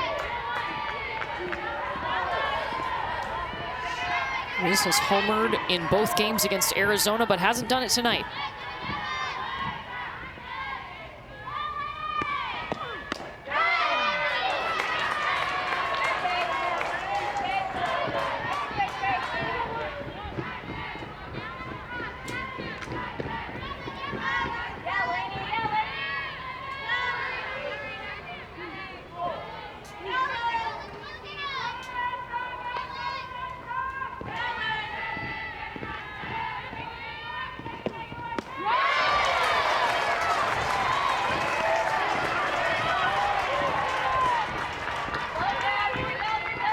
Big change up there from Denham. She did not have that pitch yesterday. Was not able to locate it down in the zone, was missing up.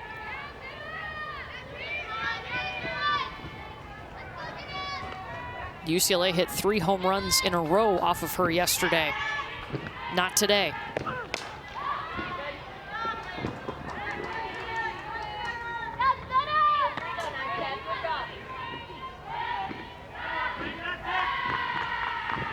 Jordan at third, Perez at second, and Curro at first right now for Delaney Wiz at the plate.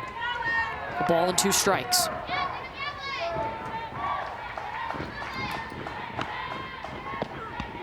Oh, and a hitter.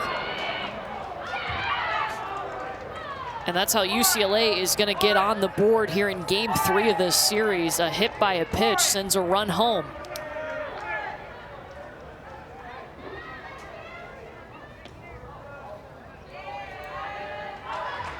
Yeah, that's a tough one to lose for Denham with 2 strikes, especially. Wasn't really sure what this pitch is. It looks like a screwball that just gets away. You can see her frustration. Yeah, there's not a worse feeling when you just letting that bat get away. You work so hard to get ahead, get to 2 strikes. 94 for 97.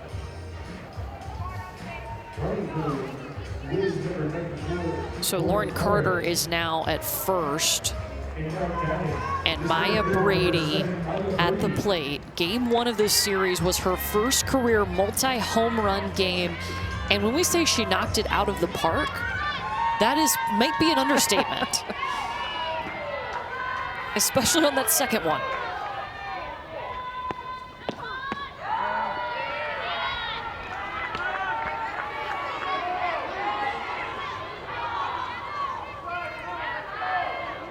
UCLA, yeah, that's where that home run was. Yep, right over there on that building. Right up on that building. Yeah, UCLA going through the lineup here for the 3rd time against Denham. This one way high up in the air, but way too shallow. No chance for anybody to come home, and now it's 2 away.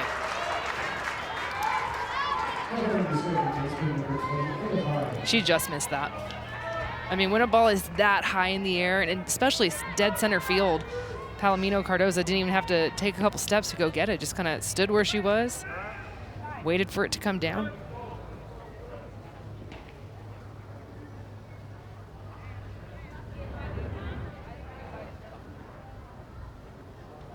And I think they're going to make a change here. Anna Vines has struck out twice today, so they will pinch hit for her.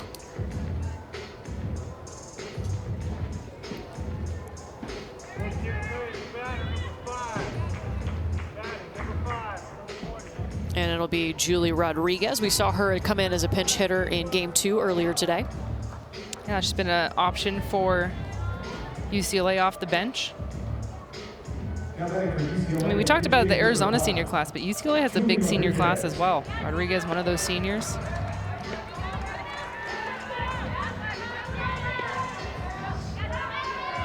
Has come in as a pinch hitter in all 3 now of the games against Arizona. Now she's got the bases loaded with 2 outs.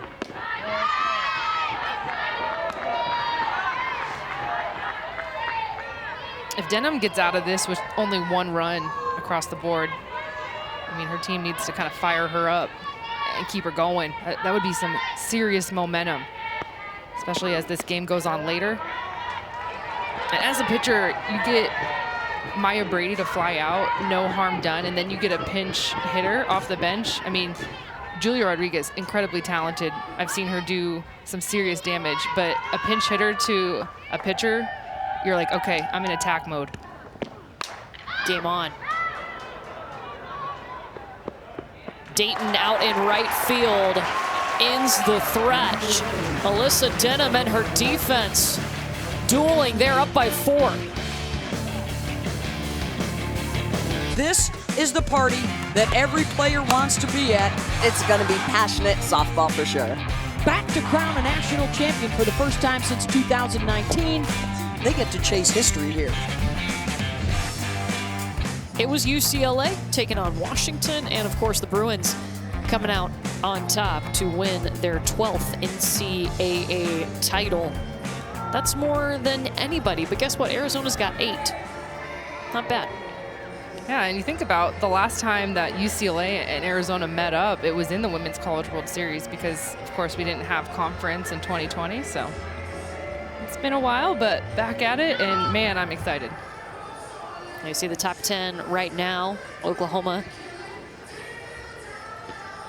working in the Big 12. Still the team to beat, but this UCLA team's pretty good. I know they're down by 4 runs right now, but in the first 2 games of this series, they've looked solid.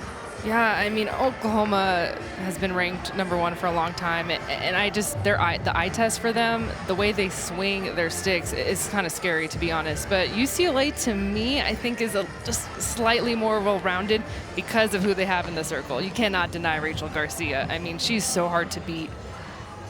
And, of course, will be in her senior year, so she's going to have a little bit of extra something. UCLA trying to make it back to Oklahoma City. Yeah, and we saw Garcia come in this game, but they have re-entered Holly Azevedo in the circle. Of course, if you start in softball, you can re-enter. So Garcia got them out of a tough situation, bases loaded. Arizona was able to score 3 runs in the bottom of that 4th inning, but they'll give the ball back to Azevedo. And not surprising to me right now, 5 runs on the board for Arizona, and UCLA only has 2 hits off of Alyssa Denham. So I think if UCLA offensively would have shown Kelly Inouye-Perez a little something in that inning, pushing a couple of runs, they only scratched 1 and only off of 1 hit. So I think that was just kind of a little sign, okay, our offense just really isn't hitting it tonight. Let's put Holly back out there. So saving Garcia for tomorrow? Absolutely, or just kind of saving her period and letting Holly get some work in.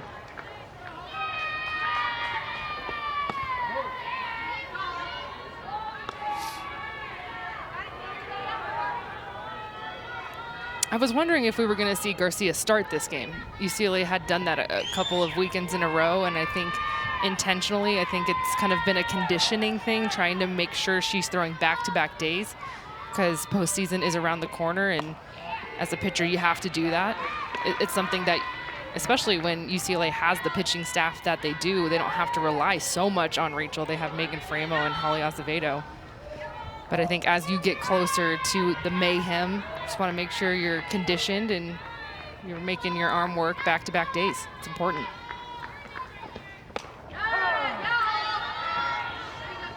Two balls and a strike to Alyssa Palomino-Cardoza. It's going to be really interesting to see, you know, what kind of teams advance deep in this year's postseason. Is it the team that's got the multiple weapons in the circle? Can you ride one arm? I'm always interested to see how that works. I feel like sometimes we go through these trends in softball where it's an ace in the circle and then there's a pitching staff. Yeah, or their offense is their defense. I feel like Oklahoma can be that team where their offense is their defense. They just can rack up home runs and say, okay, we're going to spot you 10.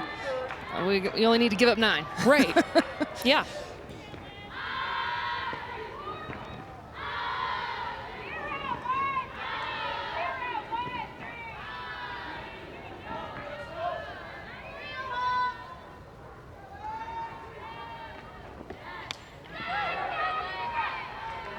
Inside to run the count full to Palomino-Cardoza.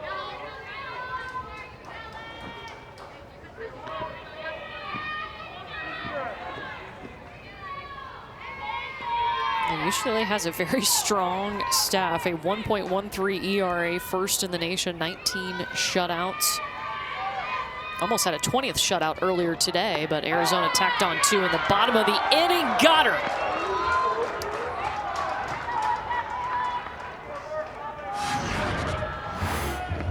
Holly Azevedo back in the game. That's a pitcher's pitch. Get that called, strike 3, feel good about yourself. Backdoor curve to a left-handed hitter.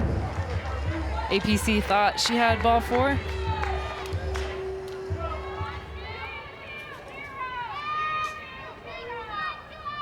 Here's Carly Skupin.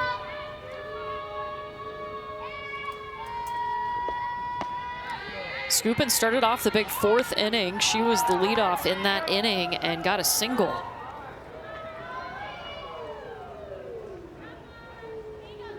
Yeah, I feel like that inning was an hour long. Yeah, it was a long inning. 3 runs came across for the Wildcats. Bases were loaded.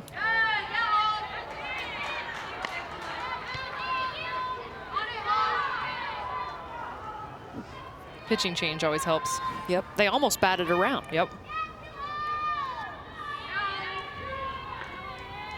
UCLA has been dominant in this series this weekend until Game 3 here. Arizona, the tides have turned in their favor. Well, I'll tell you, Arizona really needs this game. I mean, I mentioned that, I think, at the beginning of this broadcast, but UCLA doesn't need this win. Of course, they just won the Pac-12 outright, regular season. Yes, it would be nice to work your way to a sweep, but Arizona needs this win big time. I think they're a team that's on the bubble for a super seed, where they're closing in on a 8 or 9 spot in the postseason. And if you can take a team or take a win against a team like UCLA, it would be huge for their standings and their ranking. And Carly Skupin walks. Yeah, you want to be one of those top 8 seeds, because if you win your regional, you're going to host super regionals. Yeah, home field advantage, and especially for a team like Arizona, they had a serious home field winning streak going into this weekend. So you're telling me they want to be at home? Absolutely. And I think they know the importance of this game, especially right now with the lead. And they were 24-0 this season at home until yesterday. They had a 30-game home winning streak until UCLA run-ruled them in 5 innings yesterday. And I will say for Arizona, they've had a really tough Pac-12 schedule. I mean, having to play Washington, Oregon, and ASU, the other 3 ranked teams other than UCLA and Arizona in the Pac-12 conference, all on the road. It's tough.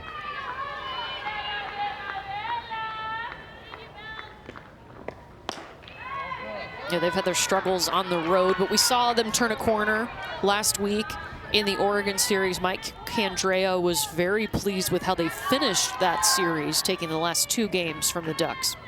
Yeah, he was excited to see some fight in his team in a close ball game. You look at the games that they've lost, they've been just 1 run here, 2 runs there. I mean, they've been in almost every ball game, just not able to get the timely hit, the clutch hit when they need it.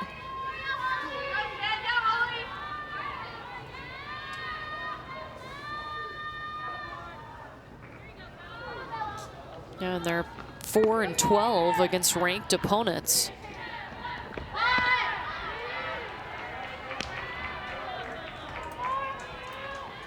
I will say, looking at their schedule right now, to me, they don't have a bad loss. I mean, every loss that they have on their record is to a ranked team. Yeah. And sometimes that can be very underrated. You know, you're going to have a game throughout the season where you have a slip here, you lose to the team at the bottom of the conference. And Arizona doesn't have that.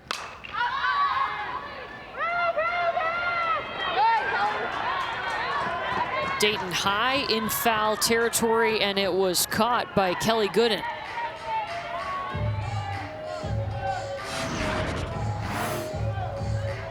Kelly Gooden going down the line, holding on to it.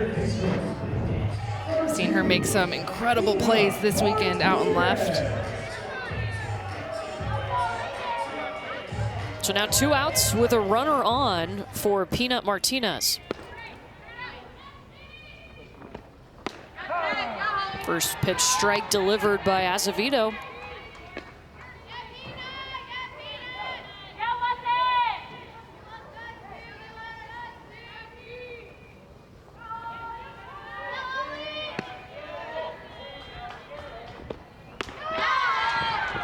Change. Yeah, back-to-back changeups from Azevedo. I mean, when Azevedo is throwing her fast stuff, her backdoor curve, her rise, she has some zip on it. I mean, she can zip it in there, and when she takes a little something off, it just kind of floats in the middle and then drops down. And gets her to swing, speeding things up. A couple of strikeouts as Holly Azevedo comes back into the game. Well, another memorable moment in this rivalry between Arizona and UCLA. 2010 Women's College World Series, Game 2. UCLA bringing out the big bats. They would win it 15-9, the 11th title for the Bruins, but the first title for Kelly Inoue Perez as the head coach. Of course, she won 3 as a player, and it was their first title since 2004. And of course, Kenzie, you pitched in that series for Arizona. It was kind of funny when we were talking to Kelly earlier this week. I think it was you who asked her what's some favorite moments of hers that stands out to her, and she kind of paused. I was like, Coach, you can say it. Oh, wow. What a catch. Mionio.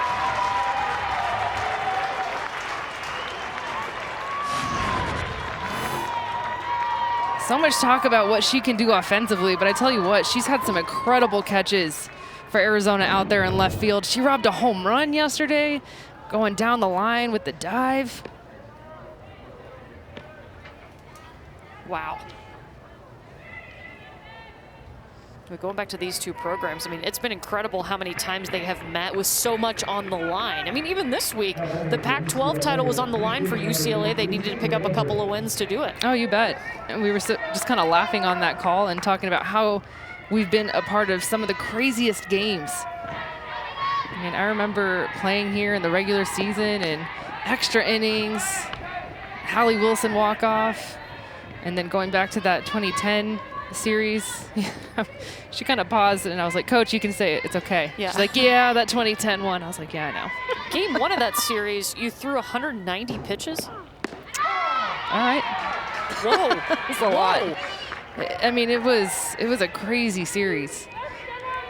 It was a crazy series when we played at Hillenbrand here for the Pac-12 conference. And so when we met in the Women's College World Series, we were like, all right, buckle up. Here we go. But that's just the testimony to this rivalry. And even Coach Candrea has said it doesn't matter what the roster looks like. This series is always crazy. Anything can happen. I mean, crazy is kind of a calm adjective regarding this rivalry. Yeah. Intense, but respectful. Yes. So much respect for each other. Yeah, they do have a unique bond in terms of the longevity of these programs. There's no one else in the country that can relate with what they have had to go through in terms of the success through the 90s, through the 2000s, and the fact that we're turning a new decade and both these programs are still as relevant as ever. I think both coaches just kind of acknowledge that they're still having to recruit, you know, the same players. They're going after a lot of the same players. You look at the rosters, and there's been a lot of teammates that have played club ball on both sides, and so there's a lot of familiarity there. But the expectations have been high for decades, and you just have to keep producing. And so it's just kind of a hat tip kind of a moment. Like, yeah, we're still here.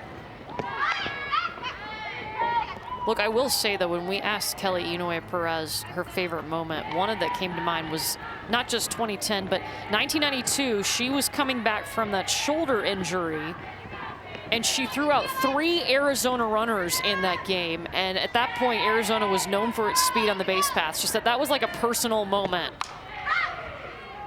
Yeah, I loved that.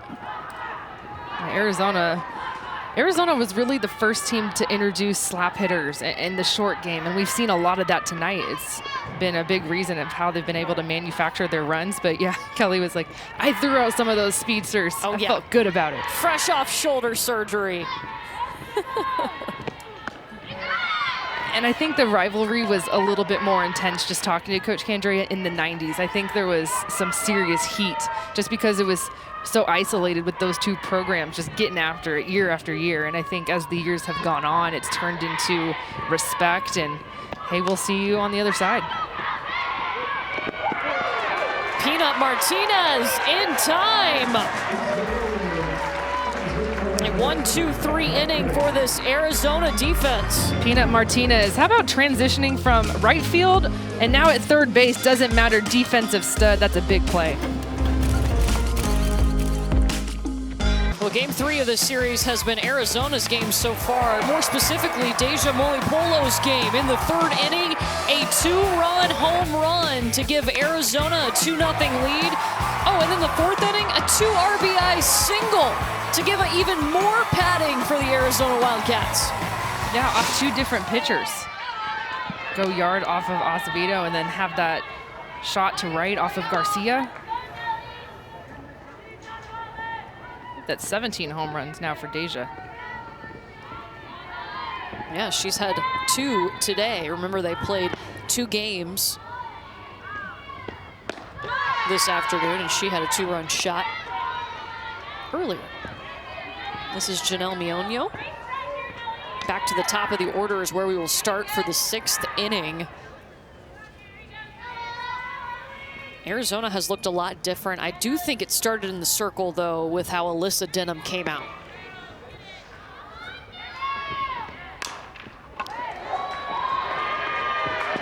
Perez made the grab, but was not able to make the throw. And once again, Janelle Mionio playing some tough ball.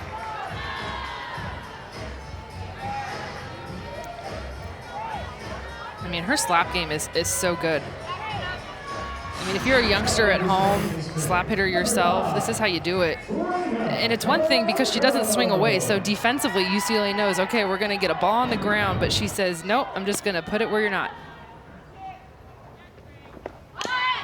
And she just has tremendous barrel control.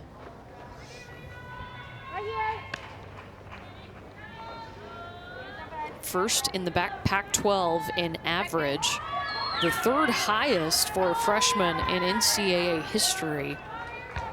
One of those top 30 finalists for the NFC Freshman of the Year.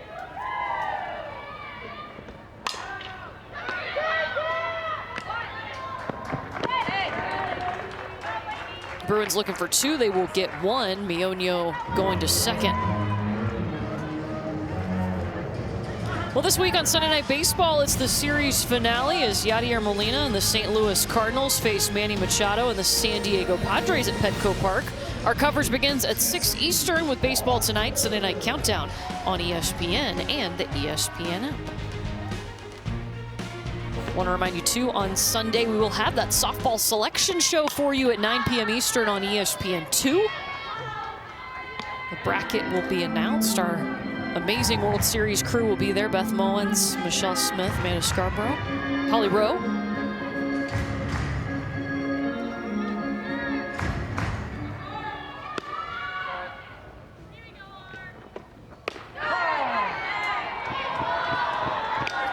Jessie Harper at the plate. She struck out in her last 2 at-bats. Doesn't have a hit tonight. Yeah, and that last strikeout that she had in the 4th inning was on that pitch right there, the changeup.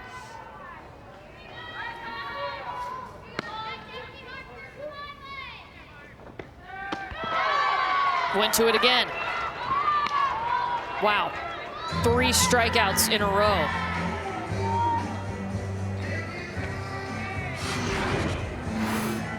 Watch how far out in front Harper is. Back-to-back changeups.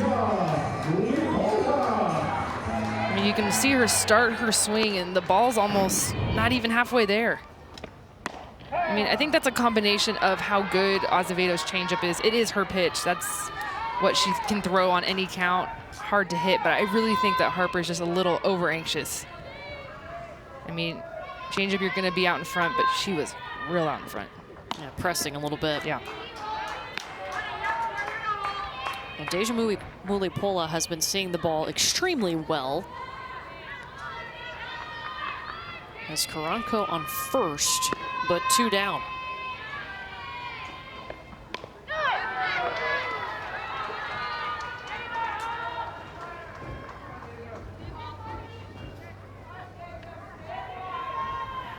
One ball, 2 strikes.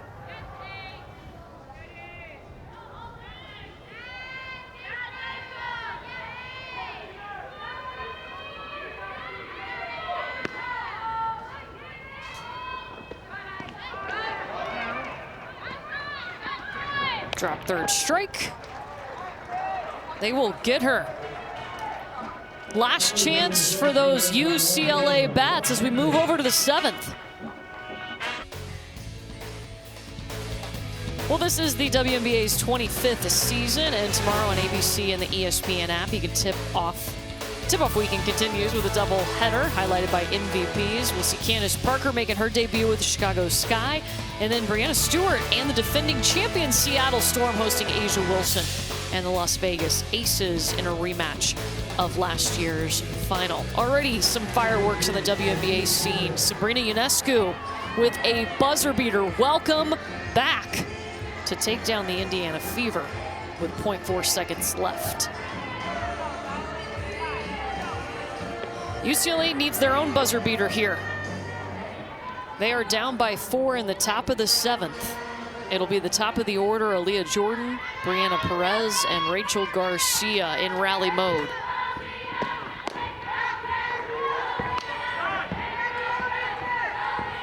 And if I'm Alyssa Denham, she's walked Jordan 3 times tonight. I'm going right at her.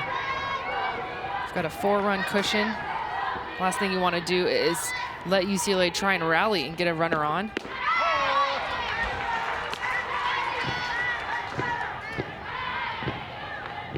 This Arizona defense took care of them in the last inning, went 1-2-3 in the 6th.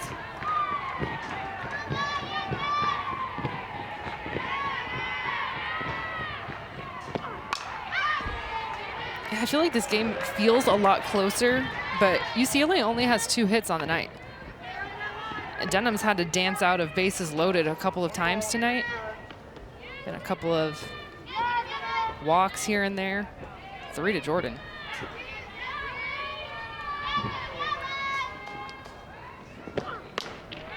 Yeah, it's crazy that UCLA has had the bases loaded twice with only those 2 hits. Yeah, but credit Denham, you know, you put yourself in that situation. As long as you can get out of it, it's all good.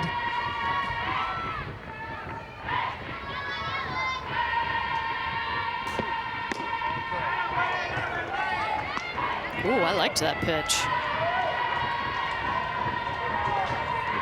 Eddie Cooper behind the plate did not. Full count.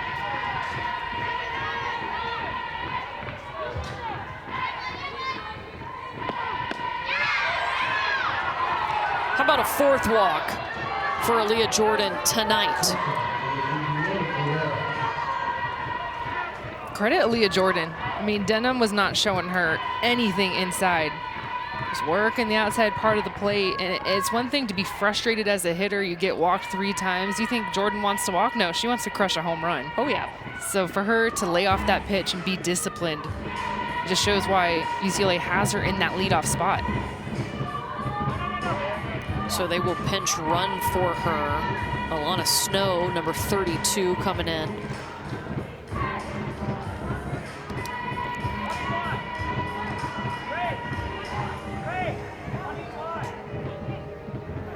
Maybe not.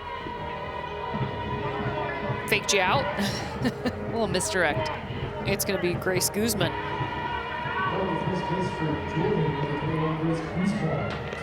Just keeping you on your toes. Snow was out there, so I'm not totally crazy. no, Thank you for the support. you got it. It's Pac-12 after dark, you know. That's right. Things get a little crazy. Yeah.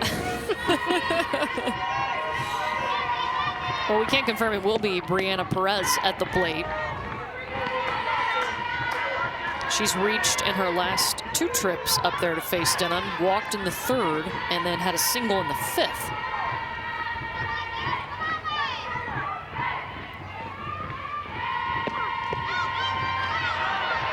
Oh, Palacios, good hustle. That's a big-time block.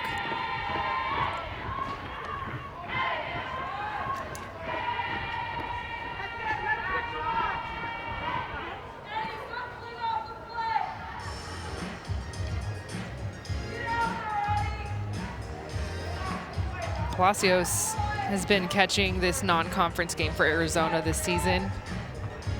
Will replace Deja Molipola when she graduates. Really talented freshman behind the dish for Arizona. I got some of that experience last year when Molipola was redshirting. And look at her talking to her pitcher. You bet. I mean, that's a young sister right there that has been around this game. Her older sister, Sachel Palacios, is a stud at Arizona State and competes on the Mexican Olympic team. And so, I mean, a freshman, yes, but has been around softball. And I just loved that little moment right there, giving a little encouragement to a senior. Like, hey, come on. I got you behind the dish.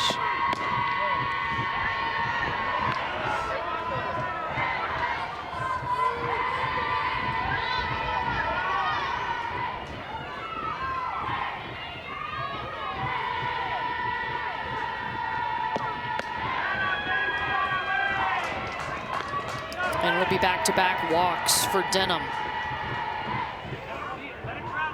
I mean, just the absolute last thing you want to do right now if you're Alyssa Denham in Arizona. I mean, you have a 4-run cushion going into the 7th, but I can tell you as a pitcher, you kind of feel that little extra something in the bottom of the 7th. Those 3 outs are the hardest 3 outs of a game. And so we're going to see a pitching change. Alyssa Denham did come out and set the tone in this game for Arizona. A great rebound after a tough outing in game 1. Yeah, so I love that just little applause you could hear from the fans here at Hillenbrand, just kind of recognizing, you know, her outing yesterday and what she was able to do and kept Arizona in the ball game. Of course, her offense had her back, pushed 5 runs. But I think it's a good change. You don't want to let UCLA and Rachel Garcia and Delaney Wiz and Maya Brady maybe see Denham for the 4th time tonight. So now they'll go with Devin Netz, who pitched an inning in game 1, didn't give up any hits or runs. Just a freshman out of California. Yeah, Devin Netz, true freshman. Throws hard, throws 68, 69, can touch 70 miles an hour. Might be the hardest thrower on the staff. Just kind of works side to side with a curveball and a screwball. And what a moment for this freshman. Hey, can you close this game out? It's a big ask. Yeah, with 2 on, no outs, and the 2-time National Player of the Year, Rachel Garcia, at the plate. Palacios talking to Nets. But sometimes that can be, you know, it's one of those ignorance is bliss type of things as a freshman. I mean, true freshman, I think she knows who Rachel Garcia is, but you haven't pitched to her in your career. You know, you haven't had those series to look back on. You don't have a database, and sometimes that can be a blessing. Just go at it and throw my stuff. Yeah. Here she goes. Runners on 1st and 2nd for Garcia. They turn 2. That's backing up your pitcher.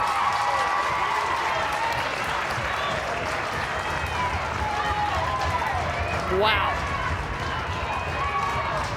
Yeah, I see Nets pointing right to Peanut Martinez at 3rd base saying, good job.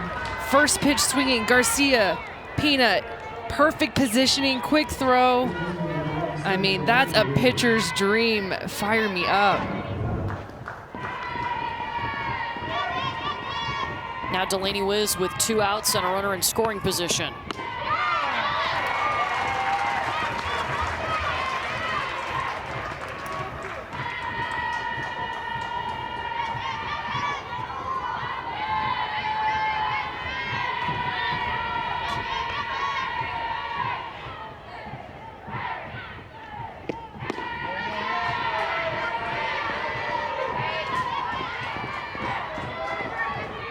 Delaney Wiz has an RBI tonight. She was hit by a pitch with the bases loaded.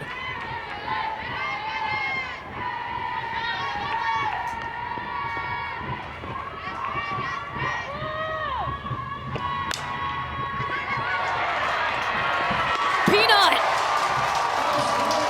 Arizona beats UCLA! Huge win for Arizona.